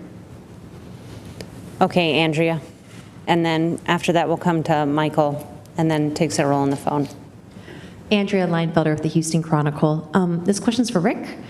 I enjoyed seeing the flight controllers storm into White Flight Control Room, and I was just wondering, were those the controllers from the back room? Were there people who were off duty who just couldn't be away? And why was it important to open the room to them and to let more of the Houston workforce celebrate that moment? Thanks. That was anybody, I made a call out to anybody who had worked the mission, no matter what shift or what room you were sitting in, to come into the room and just soak in the moment with the rest of the operations team. They all deserved it. They worked tremendously hard, both pre-flight and during the mission, and it was a time for us to celebrate together before celebrating outside of that room. Okay, Michael. Hi, Michael Atkinson, Houston Public Media. Congratulations again. My question is also for Rick. I think that we've asked the crew several times if they felt the weight of this moment, and I'm curious if you felt, or if your other flight directors felt the weight of this, that as you were going through all this, you're like, this is what Gene Kranz felt, this is what Chris Kraft felt. Did you ever feel that moment? There were a couple of times where you have a lull in the shift, and you can kind of sit back in your seat and just look out the window. I do that at ISS a lot when I work down the hall working in Ficker 1. You just enjoy the view. As I worked early in the mission on the planning shift, the moon was getting bigger and bigger, and it was fun to just sit and watch the moon get bigger. And then as we worked on the entry -1 day shift yesterday, and then on the entry shift, it was fun to watch the Earth get bigger. And it was fascinating to watch orbital mechanics take over. And in the last day when I took the console, I think we were, earlier this morning, I think we were over 50,000 miles away from Earth, and we made up that last 50,000 miles in the last 8 hours. And it's a fun job to do. All right, we'll take several questions from the phone. We have Anthony Leone with Spectrum News. Oh, it's Anthony Leone with Spectrum News. Thank you so much for taking our questions. This is certainly a historic moment. NASA's kicked off the return of humans visiting the moon. How does it feel to write this new chapter in our history book? I have to tell you, my background is in planetary science, and I was an active planetary scientist for a couple of decades, and I had this incredible honor to come over and work with the human spaceflight side of NASA and the team that have put this together. But as someone who has been interested in what we can do in exploring the moon and going beyond low Earth orbit, I think the weight of this mission and just how incredibly impactful it is that we have actually achieved this. During our lifetimes here, we have done this, right? When Apollo was when I was a child, and to be here now and say we actually did this, we've gone back and we're going to go build a moon base. We are going to have an enduring presence on the moon. Just incredibly powerful. The next question is from Manuel Masanti with Exploración Espacial. Thank you so much. Congratulations to everyone. Manuel Masanti with Exploración Espacial. NASA showed one more time that space is a unifying force around the world, with a crew that connected so well with people that doesn't matter which country. How important was, for anyone in the panel, how important was this mission for the agency and for the future of the Artemis program? It was the most important human spaceflight mission I think we've done in many decades, in terms of what it meant historically, but also what it means for the future of the agency. We talked before about, for many folks, this is the end of a long journey working on these machines, and for a lot of our workforce, it's just the beginning. But it is definitely an inflection point for all of us. So it's hard to understate, just how incredibly valuable it is to the entire team. Let's go here to Zach. Yes, thank you. Congratulations. Zachary Albert with the Launchpad from Canada. Ahmed, if you could send a message to NASA in 50 years, we've taken a lot looking back at the last 50. What would you say to the administration and the NASA then, when hopefully we've become a multiplanetary species? And for each of you, is there a word or a quick phrase on how you hope the history books classify this mission that started us going back? It's a couple weeks ago, I was with the administrator. We were doing a different event, and we were talking about how we were really going to make choices and and and change our focus towards the moon, towards building a moon base, towards doing incredible things again. And right before he and I walked up on stage, he turned to me and he said, at some point, people are going to look back at what we were doing, and we're going to be like those guys that were hogging out logs to cross lakes just to see if we could do it. And then, in the future, people are going to look back at us and go, wasn't that quaint, and isn't that interesting how they did that? But I mean, that's kind of where I think this is going to land in the grand scheme of things. We of course, Apollo achieved amazing things. We've done amazing things since then, but this, I think, is going to be an important step, and hopefully history is kind to us as a result. Okay, Stephen, did you have one? TJ?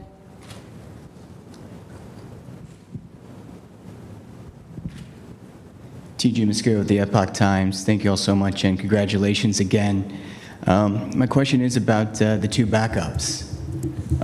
They've trained for this mission themselves all the way. I'm not trying to ask if they're going to be on, trying to get you to tell me if there are Artemis 3 or not, but can you tell me a little bit more about their fate? Because during Apollo, it seemed that the backup crew of one mission was slated to be the prime crew of a later mission. So both Jenny and Andre were part of this crew in every way. They trained with them. They were in the White Room when they were closing it out. They were with them. The families were together. Jenny was with us in the viewing room today. So they're part of this crew, and I'll leave it at that. Yes, go ahead. Thank you, Dr. Allison McGraw from Mysterious Meteorites. Given the crew's successful demonstration of the 4K video stream with the laser comms, will there be another test of this, and what does this mean for TRL readiness level for, say, a planetary spacecraft mission? Thank you. You got it. I think we've had an incredible demonstration of the optical communications and the 4K video streaming. That was just fantastic. I think we've really shown that this is an amazing capability that we'd certainly like to implement in the future. So we'll have to see how that works and see how we can make that happen. Just to point out, though, we have actually closed an optical link from much further away. Yes, we have, from the Mars. Psyche vehicle, so, yep. So we're working on that. Mars distance. Mm-hmm. Okay, we'll come around here. Just need to wait for the mic to make its way over.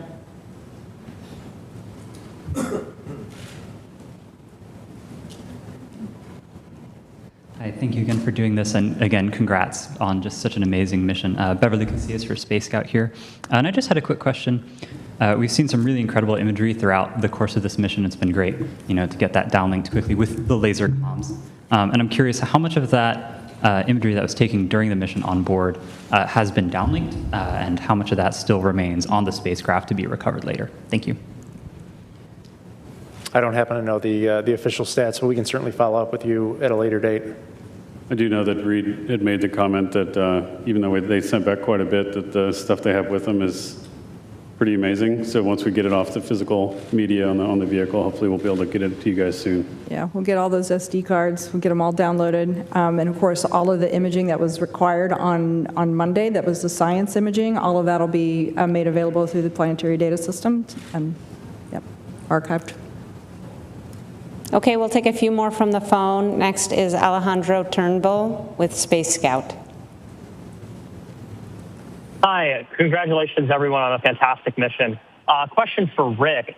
As the spacecraft was descending under parachute, we saw on the infrared camera some plumes emanating from the vehicle that looked like either venting or thruster firing. Just wondering if you could speak a little to what the spacecraft was doing then, what exactly caused those plumes. Thank you. Yeah, not knowing the video that you're referring to, I would imagine that's probably the spacecraft reorienting itself. When we're on our main parachutes, we do a reorientation to ensure that the most robust structural portion of the spacecraft contacts the water first. And so I suspect the plumes you were seeing were the crew module reaction control system thrusters firing. The next question is from David Denault with About Space Today News. First, I'd like to say just not congratulations, but I think this is just one of the most spectacular missions NASA has ever accomplished. And a lot of people have compared this to Apollo 8, and I can tell you there is no comparison to what has been done with the Orion spacecraft and the technology from our European Space Agency partners. I was there from the beginning of Apollo 8. I'm probably the oldest broadcast journalist today. But my question to each of you, what was your wow moment? Let's start with Mr. Quinn. You're kind of lonely over there. I didn't hear the question. Yep. Just pick an awesome thing. Awesome. Oh. Well, being a guy from the Kennedy Space Center, the launch was a pretty special day. You know, to see all those umbilicals clear the vehicle and the vehicle clear the tower, and have that rocket rise off the pad was absolutely amazing.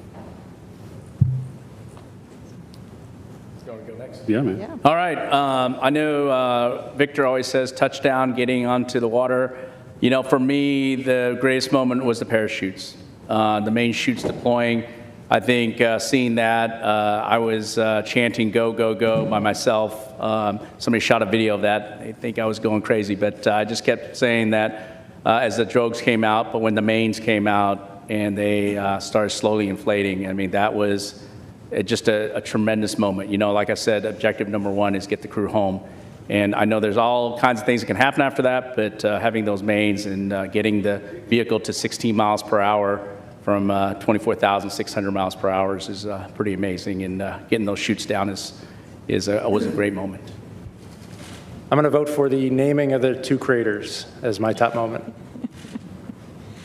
I know it's all still fresh, so for me, I'm probably going to say two things. When the crew, you know, when Reed reported back, you know, 4 crew green after splashdown, that's what we hoped for, right? So that was pretty awesome. And then when they started, we saw Christina come out of the capsule. Then I was like, okay, we're here. Okay, we'll take, oh, sorry, Emmett. No, it's okay. Mine's easy. It'll be tomorrow when I see my friends again. All right, one more from the phone and then back into the room. So the phone question will come from Russell Pounds from Pacific Rim Media. Hi, this is Russell calling from Alaska today. Congratulations to all. And I'll tell you, there were tears of joy in the room here where we were watching. My question is about logistics. I'm thinking about all of the moving parts it takes to bring food, power, telecom, and so forth on a complicated mission. What were some of the logistics lessons learned that might be useful to organizations back here on Earth? Interesting. Yeah, I think a good start. I mean, it's incredibly challenging to get to, to plan for a mission like this. You know, even though Orion's a pretty big spacecraft, making sure we have everything we need. And we think we count through contingencies. We lose systems sometimes. We worry about that. We want to make sure we have everything ready to go.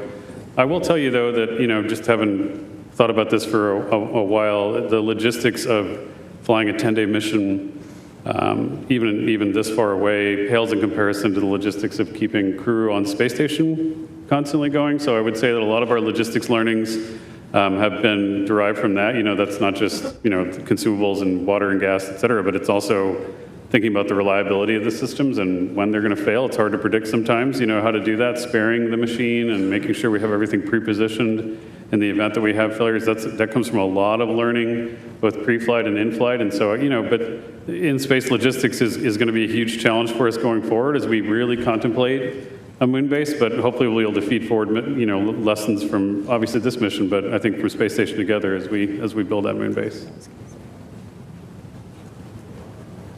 Okay, we'll take a few more here in the room. We'll go in the middle there. Hi, Jishnu Nair, Houston Business Journal, echoing congratulations on a great mission. While we were following along, we had a lot of voices from the space industry, especially here in Houston, kind of chime in and express their support and as well. And I know that a lot of those companies are working on specific NASA proposals or submissions. But in general, how would you say you'd like to see the industry kind of respond to the kind of achievement that NASA has done here and hopes to continue with Artemis? I'll take the first stab on that one. How I'd like to see industry respond is to take this as not just the inspiration, but the challenge, You've heard that we really want to speed up our cadence and be able to return our crew back to space within a year and to the surface of the moon in 2 years. In fact, hopefully land on the moon twice in 2028. In order to do that, we're not going to be able to do that alone. We need all of industry to work and come along with us, and they need to accept that challenge and come with us and really start the production lines that are going to be required in order to achieve that goal. Okay, let's hear in the white hat.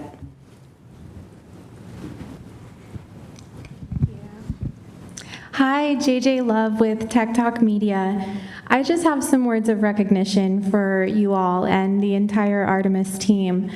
What you have done this week is remind the people of Earth that wonder is worth chasing, that curiosity is not a luxury, it is the most human thing we have. You didn't just test a spacecraft, you tested mankind's potential and carried all of us with you in the process.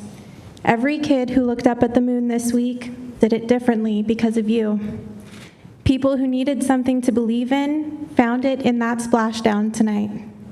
So thank you, not just for the data, and not just for the mission, but for proving that the pursuit of what's possible is still alive and well.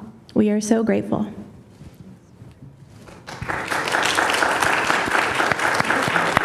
Thank you for that. It's very well said. Thank you for that. I would tell you that, for everybody listening, this is the taxpayers' program. People paid for this. The people invested in this. They invested in all of the things that we do, and so we're grateful for the support.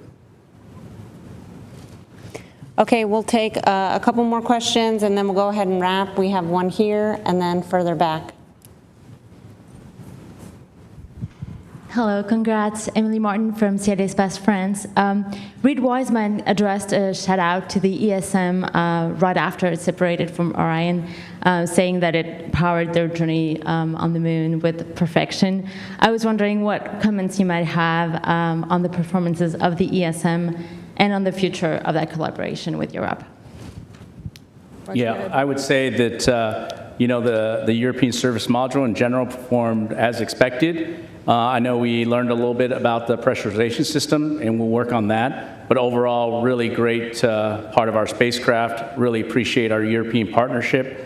We do have continued partnership with them for Artemis 3, 4. We're building ESM 5 as well, and we'll continue to do that as we move forward. All right, we'll take one final question. Hi there, Chelsea Torres with Fox. Again, congratulations on a historic mission. Again, test flight, and one thing that we are as humans are explorers. And so I'm curious if you're able to kind of talk about this. During the lunar flyby, we saw the excitement not just from the crew, but also from everyone in mission control. Was there anything that kind of stood out to you, whether it was the Terminator, the certain pictures and data, anything at all that you can speak to that maybe you didn't know before about the lunar surface, our planet, space itself, that you'd like to speak about? Thank you. I'm just going to call out the one thing that I thought was truly unique about this mission. I mean, certainly there's a ton of new things that we've done with having our crew observe far side of the moon and being able to observe these features after their incredible training. But I'll tell you, the one thing that really stands out to me is being able to watch our crew observe an eclipse by having the moon passing between their spacecraft and the sun. That was a totally unique experience and something that I was so proud that we could all participate and travel along with them and experience that moment. All right, that's all the time we have today. Thank you very much to our participants today and to all of you for following along. You can find the latest information about our missions on nasa.gov, and hopefully soon information about the expected arrival time of the crew back in Houston tomorrow. Thank you. All right. Wow. That was boring. Sorry I subjected you guys to that. But we had to watch it. I mean, we had to. On that note, I'm also going to be ending my stream. I didn't think this would go so late and be so boring. We will do a proper hung tomorrow night, replete with shenanigans and Lynn's List videos, perhaps a game or two. But I gotta end it tonight. We gotta end it there. Floor gun, that was brutal. Greenleaf, you tuned in at exactly the right time. Real Larry! I already handed out cake earlier in the stream. You missed it.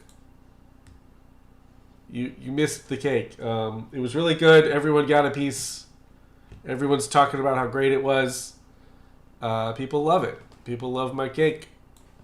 All right, guys. We'll see you tomorrow night on the next one. Goodbye.